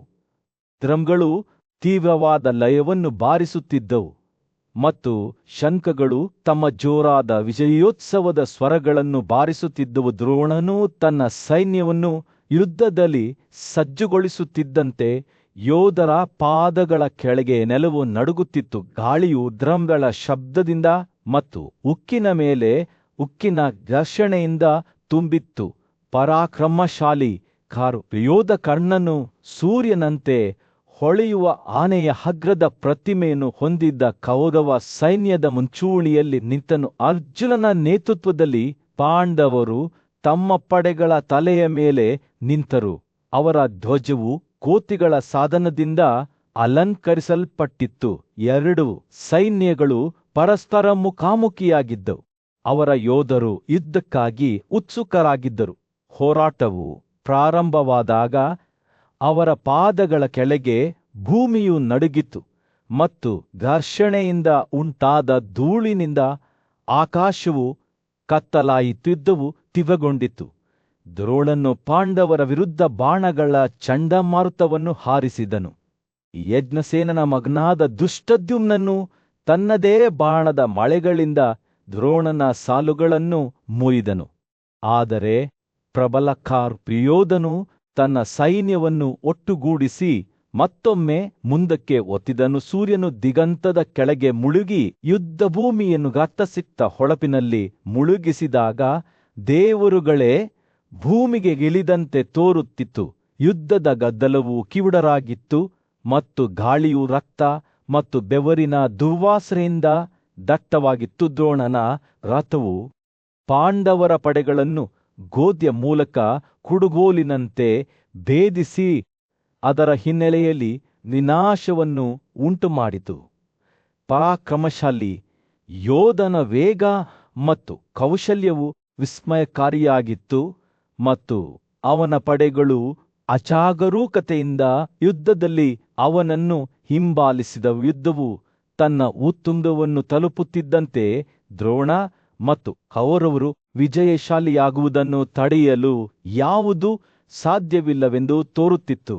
ಆದರೆ ಎಲ್ಲಾ ಬಿಲ್ಲುಗಾರರಲ್ಲಿ ಶ್ರೇಷ್ಠನಾದ ಅರ್ಜುನನು ಪಾಂಡವ ಸೈನ್ಯದ ತಲೆಯ ಮೇಲೆ ದೃಢವಾಗಿ ನಿಂತನು. ಅವನ ಕಣ್ಣುಗಳು ತನ್ನ ವೈರಿಯ ಮೇಲೆ ಕೇಂದ್ರೀಕೃತವಾಗಿದ್ದವು. ಸೂರ್ಯನು ಯುದ್ಧಭೂಮಿಯ ಮೇಲೆ ಮುಳುಗುತ್ತಿದ್ದನು. ಅದರ ಮುಂದೆ ಭುಗಿಲೆದ್ದ ಅವ್ಯವಸ್ಥೆಯ ಮೇಲೆ ಚಿನ್ನದ ಹೊಳಪನ್ನು ಬೀರುತ್ತಾನೆ. ಪೂಜ್ಯ ಯೋಧ ಮತ್ತು ಪಾಂಡವರ ಗುರುವಾದ ದ್ರೋಣನು ತನ್ನ ಭವ್ಯವಾದ ರಥದ ಮೇಲೆ ಸವಾರಿ ಮಾಡುತ್ತಿದ್ದನು.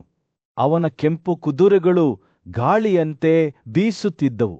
ಅವನು ಶತ್ರುಗಳ ಮೇಲೆ ಬಾಣಗಳ ಪ್ರವಾಹವನ್ನು ಬಿಟ್ಟಿದ್ದನು. ಪಾಂಡವರ ಆತಿಥೇಯರ ಮೇಲೆ ದ್ರೋಣನ ಬಾಣಗಳು ಬೀಳುತ್ತಿರುವುದನ್ನು ನಿಜವಾದ ಮತ್ತು ಎಡ ಮತ್ತು ಬಲಗೆ ಯೋಧರ ಮೇಲೆ ಬೀಳುತ್ತಿರುವುದನ್ನು ನಿರೂಪಕನಾದ ಸಂಜಯನು ವಿಸ್ಮಯದಿಂದ ನೋಡಿದನು. ಉಕ್ಕಿನ ಘರ್ಷಣೆ, ಗಾಯಗೊಂಡವರ ಕೂಗುಗಳು ಮತ್ತು ಯುದ್ಧಭೂಮಿಯಲ್ಲಿ ಕಾಲುಗಳ ಗುಡುಗುಗಳು ಭೂಮಿಯಾದ್ಯಂತ ಪ್ರತಿಧ್ವನಿಸುವ ಕೋಲಾಹಲವನ್ನು ಸೃಷ್ಟಿಸಿದವು. ಯುದ್ಧವು ಉಲ್ಬಣಗೊಳ್ಳುತ್ತಿದ್ದಂತೆ ರಾಜ ಯುಧಿಷ್ಠಿರನು ತನ್ನ ಪಡೆಗಳನ್ನು ಒಟ್ಟುಗೂಡಿಸಿ ದ್ರೋಣನನ್ನು ಎಚ್ಚರಿಕೆಯಿಂದ ಸುತ್ತುವಂತೆ ಒತ್ತಾಯಿಸಿದನು.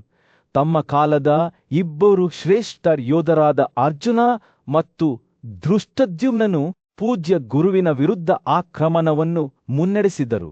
ಆದರೆ ದ್ರೋಣನು ಸಾಮಾನ್ಯ ಯೋಧನಾಗಿರಲಿಲ್ಲ. ಅವನು ಪ್ರಕೃತಿಯ ಶಕ್ತಿಯಾಗಿದ್ದನು. ಯುದ್ಧ ಭೂಮಿಯ ಮೇಲೆ ಚಂಡಮಾರುತದಂತೆ ತನ್ನ ಕೋಪವನ್ನು ಹೊರಹಾಕುತ್ತಿದ್ದನು. ತನ್ನ ಕುಟುಂಬದ ಲಾಂಛನದಿಂದ ಅಲಂಕರಿಸಲ್ಪಟ್ಟ ಅವನ ರಥವು ಯುದ್ಧದ ಆತ್ಮಗಳಿಂದಲೇ ಪ್ರೇರೇಪಿಸಲ್ಪಟ್ಟಂತೆ ತನ್ನಷ್ಟಕ್ಕೆ ತಾನೇ ಚಲಿಸುತ್ತಿತ್ತು.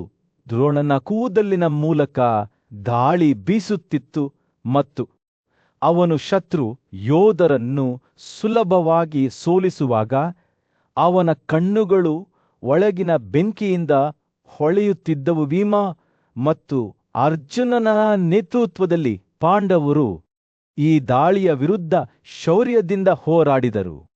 ಆದರೆ ದ್ರೋಣನು ಅಜೇಯನಂತೆ ಕಾಣುತ್ತಿದ್ದನು. ಅವನ ಬಾಣಗಳು ದಟ್ಟವಾಗಿ ಮತ್ತು ವೇಗವಾಗಿ ಹಾರುತ್ತಿದ್ದವು.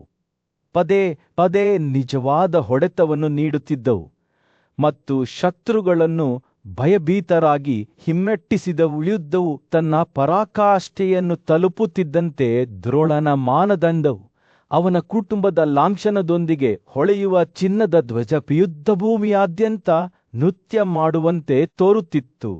ಅದರ ಹಿನ್ನೆಲೆಯಲ್ಲಿ ವಿನಾಶದ ಹಾದಿಯನ್ನು ಬಿಟ್ಟು ಹೋಯಿತು. ಉಕ್ಕಿನ ಮತ್ತು ರಕ್ತದ ಉನ್ಮಾದದಲ್ಲಿ ಅವರು ಘರ್ಷಣೆ ಮಾಡುವಾಗ ಭೂಮಿಯು ಸ್ವತಃ ಹೋರಾಟಗಾರರ ಪಾದಗಳ ಕೆಳಗೆ ನಡುಗುವಂತೆ ತೋರುತ್ತಿತ್ತು. ಅಂತಿಮವಾಗಿ ಧೃಷ್ಟದ್ಯುಮ್ನನು ದ್ರೋಣನ ಎದುರಾಳಿ ಎಂದು ಸಾಬೀತಾಯಿತು. ಒಂದೇ ಬಾಣದಿಂದ ಅವನನ್ನು ಹೊಡೆದನು. ಅದು ಅವನ ಹೃದಯವನ್ನು ಮಿಂಚಿನ ಶಾಕ್ತಗಂತೆ ಚುಚ್ಚಿತ್ತು. ಗುರುವು ತನ್ನ ರಥದಿಂದ ಬೀಳುತ್ತಿದ್ದಂತೆ ಯುದ್ಧಭೂಮಿಯು ಅವ್ಯವಸ್ಥೆಗೆ ಒಳಗಾಯಿತು.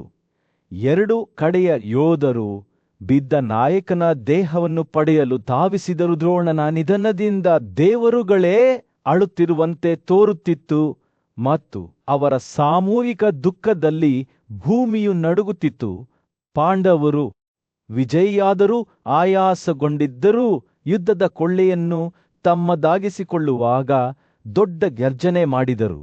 ಆದರೆ ವಿಜಯದಲ್ಲಿ ದುಃಖದ ಭಾವವು ನೆರಳಿನಂತೆ ಅವರ ಮೇಲೆ ತೂಕಾಡುತ್ತಿತ್ತು. ಯುದ್ಧ ಭೂಮಿಯಲ್ಲಿ ಧೂಳು ತುಂಬಿದಂತೆ ಸಂಜಯನ ಧ್ವನಿಯು ಮೌನದ ಮೂಲಕ ಪಿಸುಗುಟ್ಟಿತು. ದ್ರೋಣನ ಅಂತಿಮ ಯುದ್ಧದ ಕಥೆಯನ್ನು ವಿವರಿಸುತ್ತದೆ. ಇದು ಅವನ ಶೌರ್ಯ, ಕೌಶಲ್ಯ ಮತ್ತು ಯೋಧನಾಗಿ ತನ್ನ ಕರ್ತವ್ಯಕ್ಕೆ ಅವನ ಅಚಲವಾದ ಸಮರ್ಪಣೆಗೆ ಸಾಕ್ಷಿಯಾಗಿದೆ. ಸೂರ್ಯನು ಯುದ್ಧಭೂಮಿಯ ಮೇಲೆ ಮುಳುಗಿ ಹತ್ಯಾಕಾಂಡದ ಮೇಲೆ ಚಿನ್ನದ ಹೊಳಪನ್ನು ಬೀರಿದನು. ಹಸ್ತಿನಾಪುರದ ರಾಜ ಮತ್ತು ದುರ್ಯೋಧನನ ತಂದೆ ಧೃತರಾಷ್ಟ್ರನು ತನ್ನ ಸಿಂಹಾಸನದ ಮೇಲೆ ಕುಳಿತಿದ್ದನು. ಅವನ ಮುಖವು ದುಃಖದಿಂದ ಕೆತ್ತಲ್ಪಟ್ಟಿತ್ತು. ಅವನು ತನ್ನ ಸಾರಥಿಯಾದ ಸಂಜಯನ ಕಡೆಗೆ ತಿರುಗಿ ಕೇಳಿದನು, ಹೇಳಿ, ನನ್ನ ಮಗನಗು ದ್ರೋಣನು ಯುದ್ಧದಲ್ಲಿ ಅವನ ಅಂತ್ಯವನ್ನು ಹೇಗೆ ಎದುರಿಸಿದನು? ಅದು ಶತ್ರುವಿನ ಬಾಣದಿಂದ ಹೊಡೆದ ಹೊಡೆತವೋ ಅಥವಾ ಅಜಾಗರೂಕತೆಯ ಕ್ಷಣವೋ? ಸಂಜಯರು ದ್ರೋಣನ ನಿಧನದ ಕಥೆಯನ್ನು ವಿವರಿಸಲು ಪ್ರಾರಂಭಿಸಿದನು. ಅವನನ್ನು ಕೊಂದದ್ದು ಯಾವ ಸಾಮಾನ್ಯ ಯೋಧನೂ ಅಲ್ಲ ಎಂದು ಅವನು ಹೇಳಿದನು. ಪಿಶತನ ಮಗನಾದ ಧೃಷ್ಟದ್ಯುಮ್ನನು ತನ್ನ ಹೊಡೆತದ ಅವಕಾಶಕ್ಕಾಗಿ ಕಾಯುತ್ತಿದ್ದನು. ಅವನು ತನ್ನ ಸೈನ್ಯದೊಂದಿಗೆ ದ್ರೋಣನನ್ನು ಸುತ್ತುವರಿದನು ಮತ್ತು ಆ ಕ್ಷಣ ಸೂಕ್ತವಾದಾಗ ಅವನು ತೀವ್ರವಾದ ದಾಳಿಯನ್ನು ಪ್ರಾರಂಭಿಸಿದನು. ಸಂಜೆಯ ಮುಂದುವರಿದಂತೆ ಧೃತರಾಷ್ಟ್ರನ ಕಣ್ಣುಗಳು ಅಗಲವಾದವು. 4 ವೇದಗಳನ್ನು ಅಧ್ಯಯನ ಮಾಡಿದ ಮತ್ತು ಬ್ರಾಹ್ಮಣ ಮತ್ತು ಕ್ಷತ್ರಿಯ ಎಂದು ಎಲ್ಲರೂ ಪೂಜಿಸುತ್ತಿದ್ದ ಆ ಪರಾಕ್ರಮಶಾಲಿ ಯೋಧ ದ್ರೋಣನು ನೆಲಕ್ಕೆ ಬಿದ್ದನು. ಹುರಿಯ ಚರ್ಮದಿಂದ ಅಲಂಕರಿಸಲ್ಪಟ್ಟ ಅವನ ಚಿನ್ನದ ರಥವು ಪರಿತ್ಯಕ್ತವಾಗಿ ಬಿದ್ದಿತ್ತು. ಅದರ ಕುದುರೆಗಳು ಇನ್ನೂ ಜೋಡಿಯಾಗಿದ್ದವು. ಆದರೆ ಈಗ ಚಲನರಹಿತವಾಗಿ ರಾಜನ ಧ್ವನಿಯು ಭಾವಾವೇಶದಿಂದ ನಡುಗಿತು. ಇದು ಹೇಗೆ ಸಾಧ್ಯ? ನನ್ನ ಮಗನ ಶಿಕ್ಷಕ ಮತ್ತು ಮಾರ್ಗದರ್ಶಕರಾಗಿದ್ದ ದ್ರೋಣನು ಯಾವಾಗಲೂ ಯುದ್ಧದಲ್ಲಿ ಅಜೇಯನಾಗಿದ್ದನು. ಅವನು ಶತ್ರುಗಳನ್ನು ದಹಿಸುವವನಾಗಿದ್ದನು, ನೀತಿವಂತರ ರಕ್ಷಕನಾಗಿದ್ದನು ಮತ್ತು ದುಷ್ಟರನ್ನು ನಿಗ್ರಹಿಸುವವನಾಗಿದ್ದನು. ಯುದ್ಧಭೂಮಿಯಲ್ಲಿ ಅವನ ಉಪಸ್ಥಿತಿಯು ನನ್ನ ಪುತ್ರರಿಗೆ ಭರವಸೆಯ ದಾರಿದೀಪದಂತೆ ಇತ್ತು. ಸಂಜಯನು ಸಹಾನುಭೂತಿಯೊಂದಿಗೆ ತಲೆಯಾಡಿಸಿದನು. ಓ ರಾಜನೇ, ನೀನು ದುಃಖದಲ್ಲಿ ಮುಳುಗಿದ್ದೀಯ ಎಂದು ನನಗೆ ತಿಳಿದಿದೆ. ಆದರೆ ಸತ್ಯವೇನೆಂದರೆ ಹಣೆಬರಹವನ್ನು ಅಲ್ಲಗಳೆಯುವಂತಿಲ್ಲ. ಅತ್ಯಂತ ಧೈರ್ಯಶಾಲಿ ಯೋಧರೂ ಸಹ ಹಣೆಬರಹಕ್ಕೆ ಬಲಿಯಾಗಬಹುದು. ಆ ದಿನ ಯುದ್ಧಭೂಮಿಯಲ್ಲಿ ಅವನನ್ನು ನೋಡಿದ ಯಾರಿಗಾದರೂ ದ್ರೋಣನ ಸಾವು ಅಚ್ಚರಿಯೇನಲ್ಲದು. ತರಷ್ಟನ ಮುಖವು ದುಃಖದಿಂದ ತಿರುಗಿ, ಆದರೆ ಅದು ಹೇಗೆ ಸಂಭವಿಸಿತು? ದ್ರೋಣನೊಂದಿಗೆ ಹೋರಾಗಿ ಅವನನ್ನು ಹಾನಿಯಿಂದ ರಕ್ಷಿಸಿದ ಯೋಧರು ಯಾರು ಮತ್ತು ಅವನ ಕುದುರೆಗಳು ಇಷ್ಟು ವರ್ಷಗಳಿಂದ ಅವನ ರಥಕ್ಕೆ ಜೋಡಿಸಲಾದ ಆ ಅದ್ಭುತ ಜೀವಿಗಳ ಬಗ್ಗೆ ಏನು ಎಂದು ಕೇಳಿತು. ಸಂಜಯ್ ಉತ್ತರಿಸುವ ಮೊದಲು ಹಿಂಜರಿಯುತ್ತಾನೆ.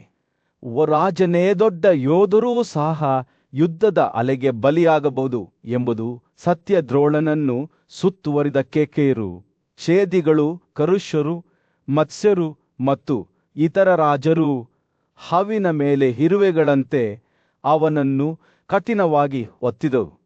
ಮತ್ತು ಈ ವ್ಯವಸ್ಥೆಯ ನಡುವೆ ಧೃಷ್ಟದ್ಯುಮ್ನನು ಕೊನೆಯ ಹೊಡೆತವನ್ನು ಹೊಡೆದರೂ ನಾನು ಪ್ರಜ್ಞೆ ಕಳೆದುಕೊಳ್ಳುತ್ತಿದ್ದೇನೆ. ಈ ಚರ್ಚೆಯನ್ನು ಸದ್ಯಕ್ಕೆ ಸ್ಥಗಿತಗೊಳಿಸೋಣ. ನಾನು ನನ್ನ ಹಿಡಿತವನ್ನು ಮರಳಿ ಪಡೆದಾಗ ನಾನು ನಿಮ್ಮನ್ನು ಮತ್ತೆ ಕೇಳುತ್ತೇನೆ ಎಂದು ಗೊಳಗುತ್ತಿರುವಾಗ ರಾಜನ ಕಣ್ಣುಗಳು ಹೊಳೆಯುವಂತೆ ಕಂಡವು. ಅವನು ತನ್ನ ಕೈಯ ಅಲೆಯೊಂದಿಗೆ ಸಂಜಯನನ್ನು ತಳ್ಳಿ ಹಾಕಿದನು ಮತ್ತು ತನ್ನ ಆಳದಲ್ಲಿ ಕಳೆದು ಹೋದ ಆಲೋಚನೆಯಲ್ಲಿ ಮುಳುಗಿದನು. ಹಸ್ತಿನಾಪುರ ರಾಜ್ಯದ ಮೇಲೆ ಸೂರ್ಯನ ಉದಯವಾಗುತ್ತಿದ್ದಂತೆಯೇ ಧೃತರಾಷ್ಟ್ರನ ಹೃದಯವು ಅಸಹನೀಯ ದುಃಖದಿಂದ ನಡುಗಲು ಪ್ರಾರಂಭಿಸಿತು. ಅವನ ಮಗ ದುರ್ಯೋಧನನು ಎಲ್ಲಿಯೂ ಕಾಣಿಸಲಿಲ್ಲ ಮತ್ತು ಅವನ ಸೈನ್ಯವು ಪಾಂಡವರ ವಿರುದ್ಧ ಹೋರಾಡುತ್ತಿತ್ತು. ಬುದ್ಧಿವಂತ ಋಷಿಯಾದ ವೈಶಂಪಾಯನನು ಎಚ್ಚರಿಕೆಯ ಮಾತುಗಳೊಂದಿಗೆ ಅವನ ಬಳಿಗೆ ಬಂದನು. ಆದರೆ ಅದು ತುಂಬಾ ತಡವಾಗಿತ್ತು. ರಾಜನ ದುಃಖವು ಅವನನ್ನು ಸೇವಿಸಿತು ಮತ್ತು ಅವನ ಪರಿಚಾರಕರು ಅವನನ್ನು ಪುನರುಜ್ಜೀವನಗೊಳಿಸಲು ಧಾವಿಸುತ್ತಿದ್ದರು.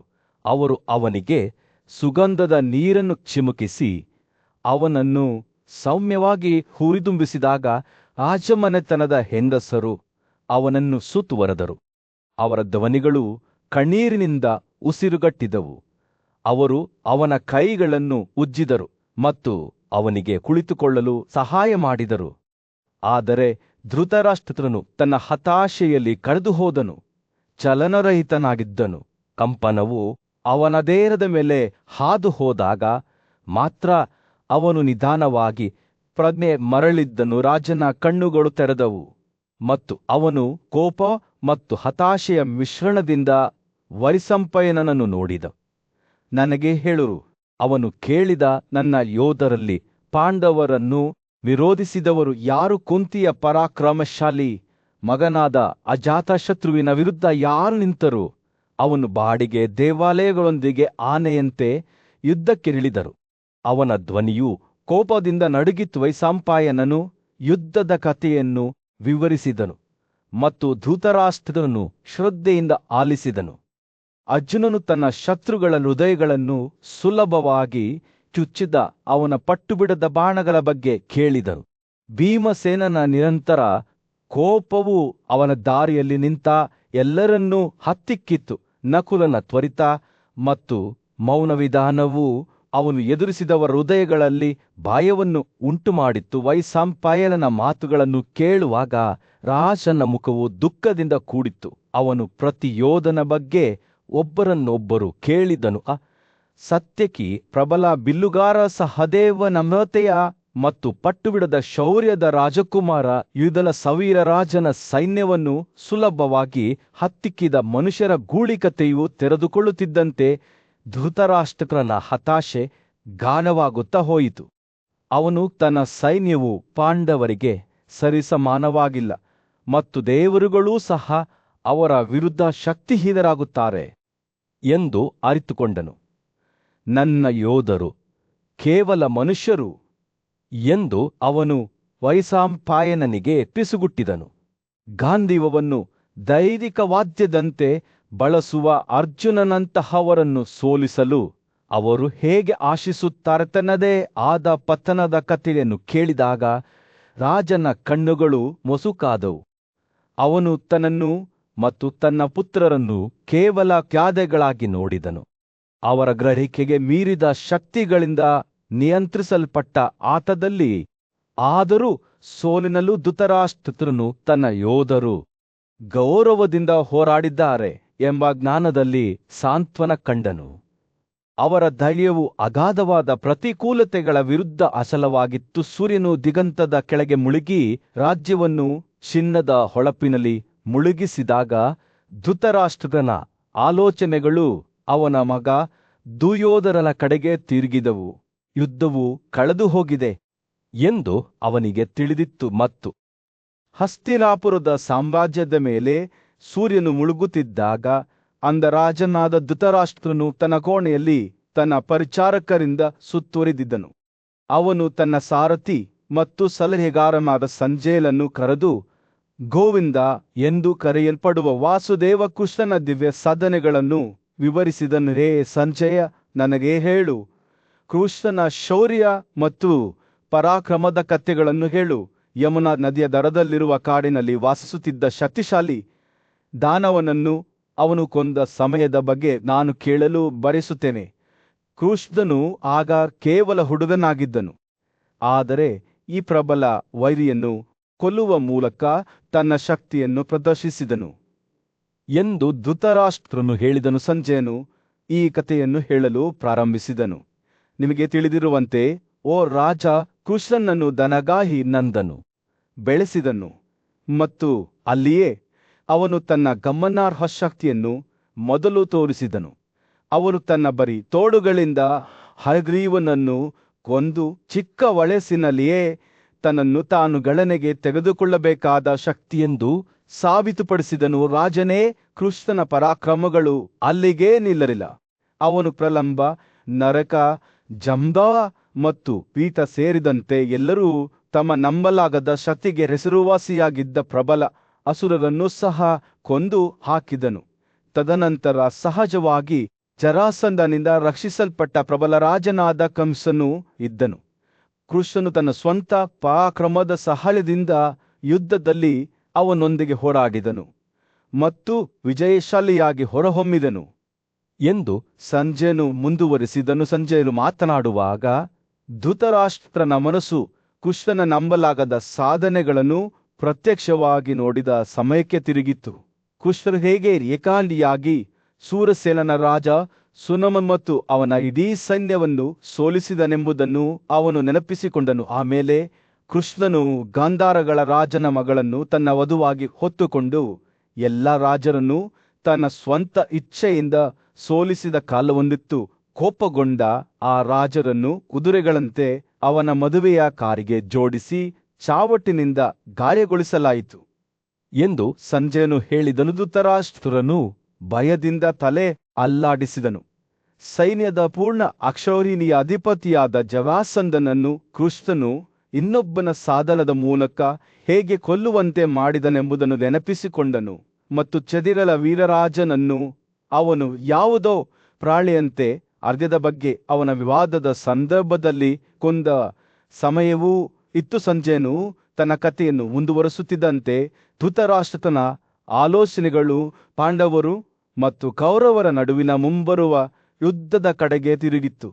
ಕೃಷ್ಣನು ಅವರ ವಿಜಯದ ಕೀಲಿ ಎಂದು ಆತನಿಗೆ ತಿಳಿದಿತ್ತು ಮತ್ತು ತಾನು ಪಾಂಡವರೊಂದಿಗೆ ಸೇರಿಕೊಂಡರೆ ಅವರನ್ನು ತಡೆಯಲು ಯಾರಿಂದಲೂ ಸಾಧ್ಯವಿಲ್ಲ ಎಂದು ಆತನಿಗೆ ತಿಳಿದಿತ್ತು. ಯುದ್ಧವು ಹೇಗೆ ನಡೆಯಿತು ಎಂಬುದರ ಬಗ್ಗೆ ನನಗೆ ಎಲ್ಲವನ್ನೂ ತಿಳಿಸಿ ಧೃತರಾಷ್ಟ್ರನು ಹೇಳಿದರು. ಅವನ ಧ್ವನಿಯು ಮಿಶ್ರವಾದ ಧ್ವನಿಯಿಂದ ಕೂಡಿತ್ತು. ಸೂರ್ಯನು ಯುದ್ಧಭೂಮಿಯಲ್ಲಿ ಕುದುರೆಗಳ ಪರಾಕ್ರಮಶಾಲಿ ಯೋಧ ಮತ್ತು ಗುರುವಾದ ದ್ರೋಣನು ಪಾಂಡವರ ಮೇಲೆ ಹೇಗೆ ಬಿದ್ದನು ಎಂಬ ಕಥೆಯನ್ನು ವಿವರಿಸುತ್ತಾ ರಾಜ ಧೃತರಾಷ್ಟ್ರನ ಮುಂದೆ ನಿಂತಾಗ ಸೂರ್ಯನು ಬೀಸಿದನು. ಅವನು ಮಾತನಾಡಲು ಪ್ರಾರಂಭಿಸಿದಾಗ ರಾಜನ ಹೃದಯದಲ್ಲಿ ಭಾವನೆಗಳ ಮಿಶ್ರಣವು ಸುತ್ತಿತು. ಅವನ ಕಣ್ಣುಗಳು ಸಂಜಯನ ಮೇಲೆ ಗಮನವನ್ನು ಕೇಂದ್ರೀಕರಿಸಿದವು. ಧೃತರಾಷ್ಟ್ರನ ಮಗನಾದ ದುರ್ಯೋಧನನು ಒಮ್ಮೆ ಸ್ವತಃ ದ್ರೋಣನಿಂದ ಸೈನ್ಯದ ಆಜ್ಞೆಯನ್ನು ಬಯಸಿದ್ದನು ಮತ್ತು ಅದಕ್ಕೆ ಪ್ರತಿಯಾಗಿ ದ್ರೋಣನು ಅವನಿಗೆ ಒಂದು ವರವನ್ನು ನೀಡಿದನು. ಆದರೆ ಯುಧಿಷ್ಠಿರನ ಮರಣವನ್ನು ಕೇಳುವ ಬದಲು ಒಬ್ಬರು ನಿರೀಕ್ಷಿಸಿದಂತೆ ದುರ್ಯೋಧನನು ತನ್ನ ಸಹೋದರನನ್ನು ಜೀವಂತವಾಗಿ ತನ್ನ ಬಳಿಗೆ ಕರೆತರಲು ಕೇಳಿಕೊಂಡನು. ಮತ್ತೊಮ್ಮೆ ದಾಳಗಳಲ್ಲಿ ಸೋಲಿಸಿದನು. ಸಂಜಯನ ಮಾತುಗಳು ದೃಶ್ಯವನ್ನು ಸ್ಪಷ್ಟವಾಗಿ ಚಿತ್ರಿಸಿದವು. ಕುಂತಿಯ ಮಗ ಯುಧಿಷ್ಠಿರನನ್ನು ಸ್ತುತಿಸಿರಿ, ಅವನನ್ನು ಮಾತ್ರ ನೀವು ವಶಪಡಿಸಿಕೊಳ್ಳುತ್ತೀರಿ. ನೀನು ನಿಸ್ಸಂದೇಹವಾಗಿ ಓ ದುರ್ಯೋಧನ ನೀತಿಯ ಬಗ್ಗೆ ಅಜ್ಞಾನಿಯಲ್ಲ, ಬುದ್ಧಿವಂತ ಮತ್ತು ನ್ಯಾಯಯುತನಾದ ದ್ರೋಣನು ದುರ್ಯೋಧನನ ಉದ್ದೇಶಗಳನ್ನು ನೋಡಿದನು.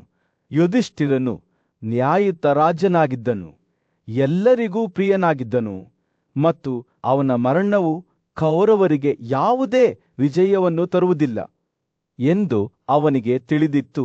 ಬದಲಿಗೆ ಅದು ಹೆಚ್ಚು ನೋವು ಮತ್ತು ರಕ್ತಪಾತಕ್ಕೆ ಮಾತ್ರ ಕಾರಣವಾಗುತ್ತದೆ. ತನ್ನ ಕ್ರಿಯೆಗಳ ಪರಿಣಾಮಗಳನ್ನು ತೂಗುತ್ತಾ ದುರ್ಯೋಧನನ ಈ ವಕ್ರ ಉದ್ದೇಶದ ಬಗ್ಗೆ ದ್ರೋಣನು ಹೇಗೆ ಯೋಚಿಸಿದ್ದನೆಂದು ಸಂಜಯನು ವಿವರಿಸಿದನು. ಅಂತಿಮವಾಗಿ ಒಂದು ಕ್ಷಣದ ಚಿಂತನೆಯ ನಂತರ ದ್ರೋಣನು ದುರ್ಯೋಧನನ ಕೋರಿಕೆಗೆ ಒಪ್ಪಿಕೊಂಡನು. ಆದರೆ ಒಂದು ಷರತ್ತಿನೊಂದಿಗೆ, ಅರ್ಜುನನನ್ನು ಯುದ್ಧಭೂಮಿಯಿಂದ ತೆಗೆದುಹಾಕಬೇಕು. ಪಾರ್ಥನು ಉಳಿದಿದ್ದರೆ ದೇವರುಗಳು ಮತ್ತು ಅಸುರರೂ ಸಹ ಅವನನ್ನು ಯುದ್ಧದಲ್ಲಿ ಎದುರಿಸಲು ಧೈರ್ಯ ಮಾಡಲಿಲ್ಲ. ದ್ರೋಣನ ವಾಗ್ದಾನವನ್ನು ವಿವರಿಸುವಾಗ ಸಂಜಯನ ಮಾತುಗಳು ಗೌರವದಿಂದ ಸುರಿಯುತ್ತಿದ್ದವು.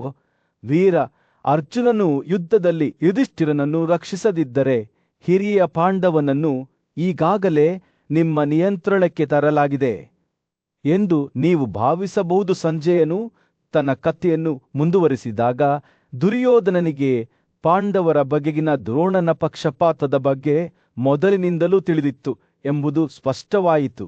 ದ್ರೋಣನು ಯುಧಿಷ್ಠಿರನನ್ನು ಜೀವಂತವಾಗಿ ವಶಪಡಿಸಿಕೊಳ್ಳುವ ಭರವಸೆ ನೀಡಿದ್ದಾನೆ ಎಂಬ ಸತ್ಯವನ್ನು ಘೋಷಿಸುತ್ತಾ ಅವನು ಇದನ್ನು ತನ್ನ ಪಡೆಗಳಿಗೆ ಬಹಿರಂಗಪಡಿಸಿದನು. ರಾಜನ ಕಣ್ಣುಗಳು ತನ್ನ ಸ್ವಂತ ಕ್ರಿಯೆಗಳ ಪರಿಣಾಮಗಳನ್ನು ತೂಗುತ್ತಾ ಯೋಚನೆಯಲ್ಲಿ ಕಳೆದು ಕೇಳುವಾಗ ಹೊಳೆಯುತ್ತಿದ್ದವು. ಸಂಜಯನು ತನ್ನ ವೃತ್ತಾಂತವನ್ನು ಮುಗಿಸಿದಾಗ ಗಾಳಿಯು ಉದ್ವಿಗ್ನತೆಯಿಂದ ಕೂಡಿತ್ತು. ಧೃತರಾಷ್ಟ್ರನು ಯುದ್ಧದ ನಿರರ್ಥಕತೆಯ ಬಗ್ಗೆ ಮತ್ತು ತನ್ನ ಸ್ವಂತ ಆಸೆಗಳ ಸ್ವರೂಪದ ಬಗ್ಗೆ ಯೋಚಿಸಲು ಬಿಟ್ಟನು. ಆ ಕ್ಷಣದಲ್ಲಿ ಕೌರವರ ಹಣೆಬರಹವು ಅವರ ಸ್ವಂತ ಅಹಂಕಾರದ ಭಾರದ ಕೆಳಗೆ ಬೀಳಲು ಹೊರಟಿರುವಂತೆ ಅನಿಶ್ಚಿತವಾಗಿ ತೂಗಾಡುತ್ತಿರುವಂತೆ ತೋರುತ್ತಿತ್ತು. ಯುದ್ಧಭೂಮಿಯಲ್ಲಿ ಒಟ್ಟುಗೂಡಿದ ದೊಡ್ಡ ಸೈನ್ಯದ ಮೇಲೆ ಸೂರ್ಯನು ಅಪ್ಪಳಿಸಿದನು.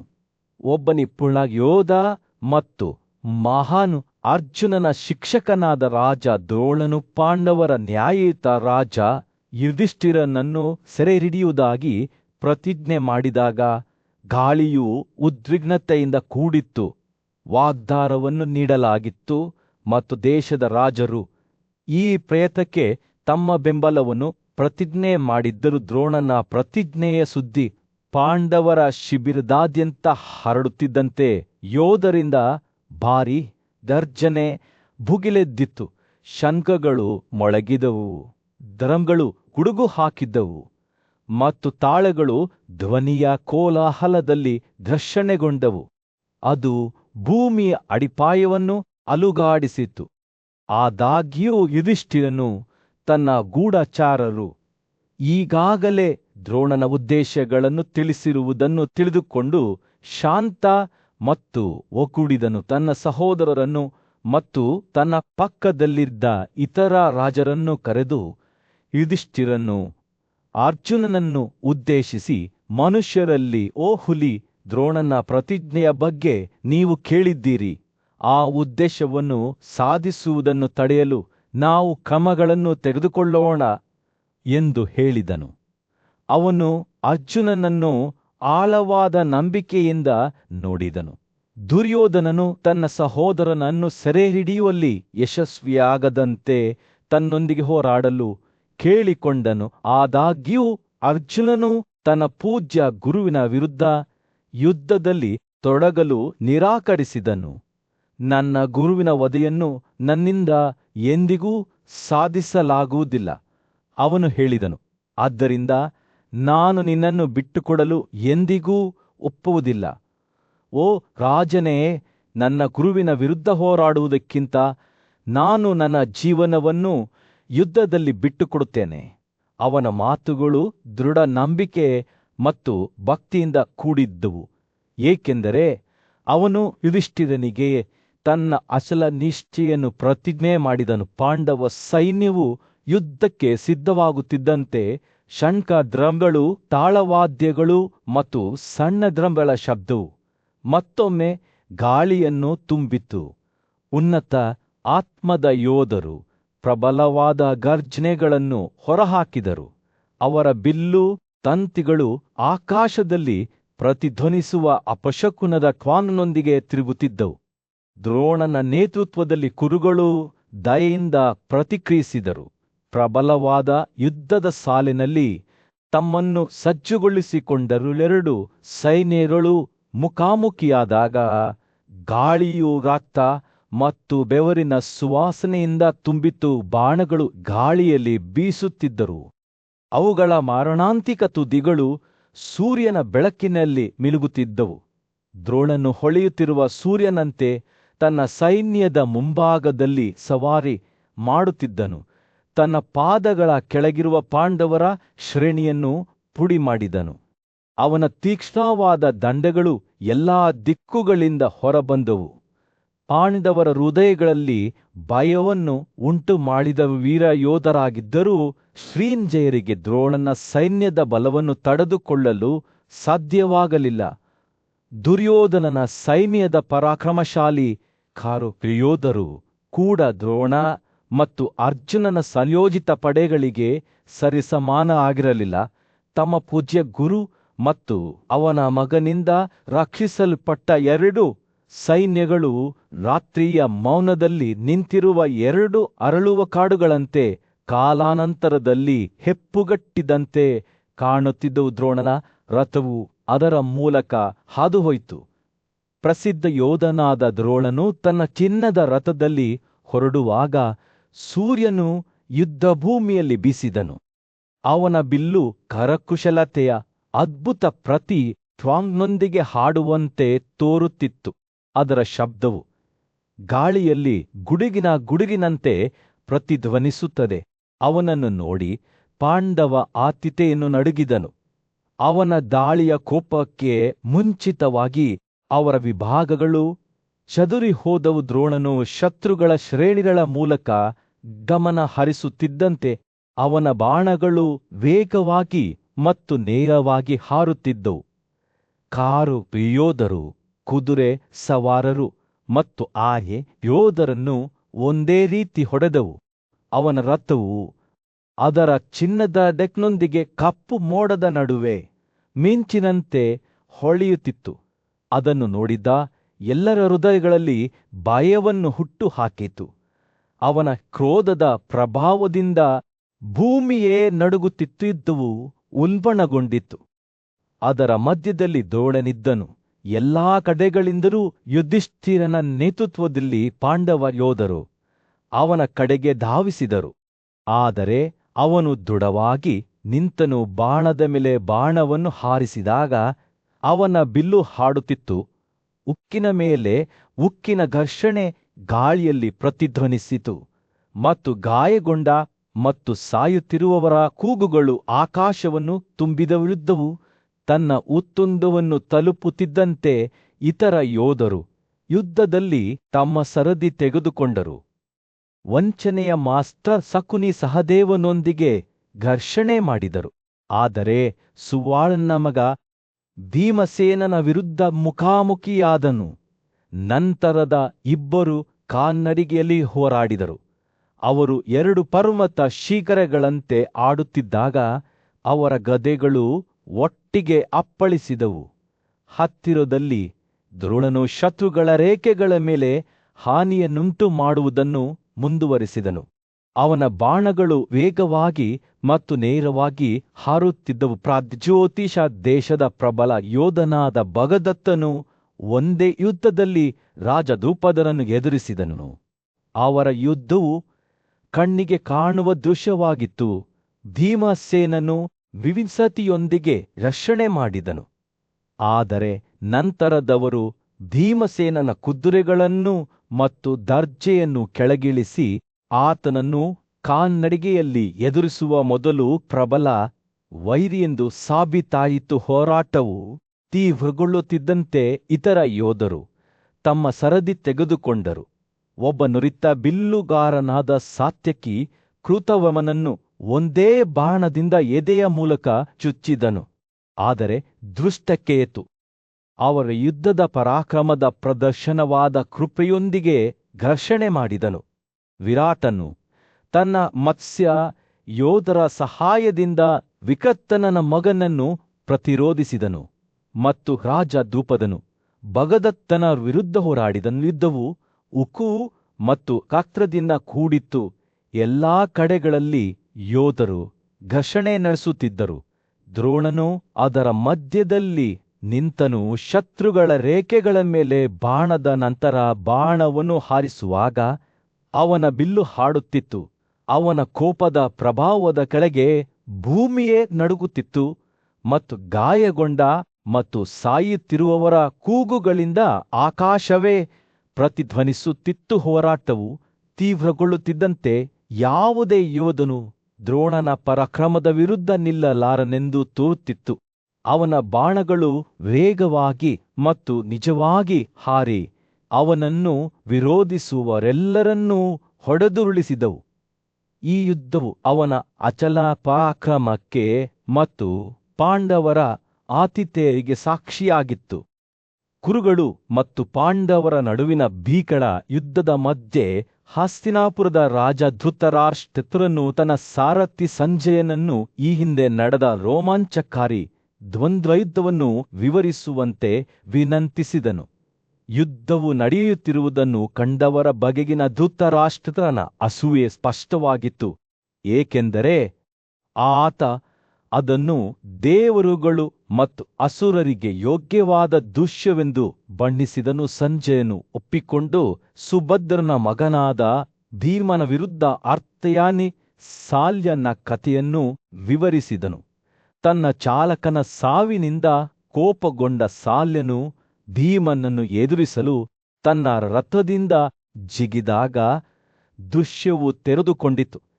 ಇಬ್ಬರು ಯೋಧರು ತಮ್ಮ ಬೃಹತ್ ಕಬ್ಬಿಣದ ಗದೆಯನ್ನು ಹಿಡಿದು ಪರಸ್ಪರ ಸುತ್ತಲು ಪ್ರಾರಂಭಿಸಿದರು. ಅವರ ಚಲನೆಗಳು ವೇಗವಾಗಿ ಮತ್ತು ಮಾರಣಾಂತಿಕವಾಗಿದ್ದವು. ದ್ವಂದ್ವಯುದ್ಧವು ಪ್ರಾರಂಭವಾದಾಗ ಯುದ್ಧ ಭೂಮಿಯು ಶಬ್ದಗಳ ಕೋಲಾಹಲದಲ್ಲಿ ಸ್ಫೋಟಿಸಿತು. ತುತ್ತೂರಿಗಳು ಮೊಳಗಿದವು, ಶಂಖಗಳು ಕೂಗಿದವು, ಡ್ರಮ್ಗಳು ಗುಡುಗು ಹಾಕಿದವು ಮತ್ತು ಲಿಯೋನಿನ್ ಗರ್ಜನೆಗಳು ಗಾಳಿಯಲ್ಲಿ ಪ್ರತಿಧ್ವನಿಸುತ್ತಿದ್ದವು. ಇಬ್ಬರು ಹೋರಾಟಗಾರರಾದ ಸಾಲ್ಯ ಮತ್ತು ಭೀಮ ಇಬ್ಬರು ದೈತ್ಯರಂತೆ ಇದ್ದರು. ಸೂರ್ಯನ ಬೆಳಕಿನಲ್ಲಿ ಅವರ ಗದಗಳು ಮಿನುಗುತ್ತಿದ್ದವು. ಅವರು ಹಾರುವ ಕಿಡಿಗಳನ್ನು ಕಳುಹಿಸುವ ಶಕ್ತಿಯೊಂದಿಗೆ ಘರ್ಷಣೆ ಮಾಡಿದರು. ದ್ವಂದ್ವಯುದ್ಧವು ಉಲ್ಬಣಗೊಂಡಿತ್ತು. ಪ್ರತಿ ಹೊಡೆತವು ಕಿವುಡುತನದ ಪ್ರಭಾವದಿಂದ ಇಳಿಯಿತು. ಎರಡೂ ಯೋಧರು ಹಿಂದಕ್ಕೆ ಎಳೆವಿದರು, ಆದರೆ ಇಬ್ಬರಿಗೂ ಮೇಲುಗೈ ಸಾಧಿಸಲು ಸಾಧ್ಯವಾಗಲಿಲ್ಲ. ಅವರ ಶಕ್ತಿ ಮತ್ತು ಉಗ್ರತೆಯು ಯುದ್ಧದ ಕೋಪಕ್ಕೆ ಮಾತ್ರ ಹೊಂದಿಕೆಯಾಯಿತು. ಅಂತಿಮವಾಗಿ ಶಾಶ್ವತತೆ ಎಂದು ತೋರುವ ನಂತರ ಭೀಮನ ಪುಡಿಮಾಡುವ ಹೊಡೆತದ ಅಡಿಯಲ್ಲಿ ಸಾಲ್ಯನ ಗದೆಯು ಛಿದ್ರವಾಯಿತು. ಸಾಲ್ಯನು ಮೈದಾನದಲ್ಲಿ ಸೋತಿದ್ದಾಗ ಅವನ ಕಾನು ಯೋಧ ಕೃತವರ್ಮನ್ ಅವನ ಸಹಾಯಕ್ಕೆ ಧಾಲಿಸಿ ಅವನನ್ನು ತನ್ನ ರಥದ ಮೇಲೆ ಎತ್ತಿಕೊಂಡು ಯುದ್ಧಭೂಮಿಯಿಂದ ದೂರ ಕರೆದೊಯ್ದನು. ಈ ಮಧ್ಯೆ ಭೀಮನು ಎದ್ದು ನಿಂತನು. ಅವನ ಬೃಹತ್ ಚೌಕಟ್ಟು ಯುದ್ಧಭೂಮಿಯ ಮೇಲೆ ದೊಡ್ಡದಾದಂತೆ ಎತ್ತರವಾಗಿತ್ತು. ಅವನ ಗದೆಯು ಇನ್ನೂ ಅವನ ಕೈಯಲ್ಲಿ ಹಿಡಿದಿತ್ತು. ಸಾಲ್ಯನ ಹಿಮ್ಮೆಟ್ಟುವಿಕೆಯ ದೃಶ್ಯವು ಧೃತರಾಷ್ಟ್ರನ ಸೈನ್ಯವನ್ನು ನಡುಗಿಸಿತು. ಅವನ ಮಕ್ಕಳು ಅವರ ಆನೆಗಳು ಪಾದಚಾರಿ ಸೈನಿಕರು ಮತ್ತು ಅಶ್ವದಳದವರು ಎಲ್ಲರೂ ಭಯದಿಂದ ನಡುಗಿದರು. ಅವರು ಬಾಲವನ್ನು ತಿರುಗಿಸಿ ಅಸ್ತವ್ಯಸ್ತವಾಗಿ ಓಡಿ ಹೋದರು. ಮತ್ತೊಂದೆಡೆ ಪಾಂಡವರು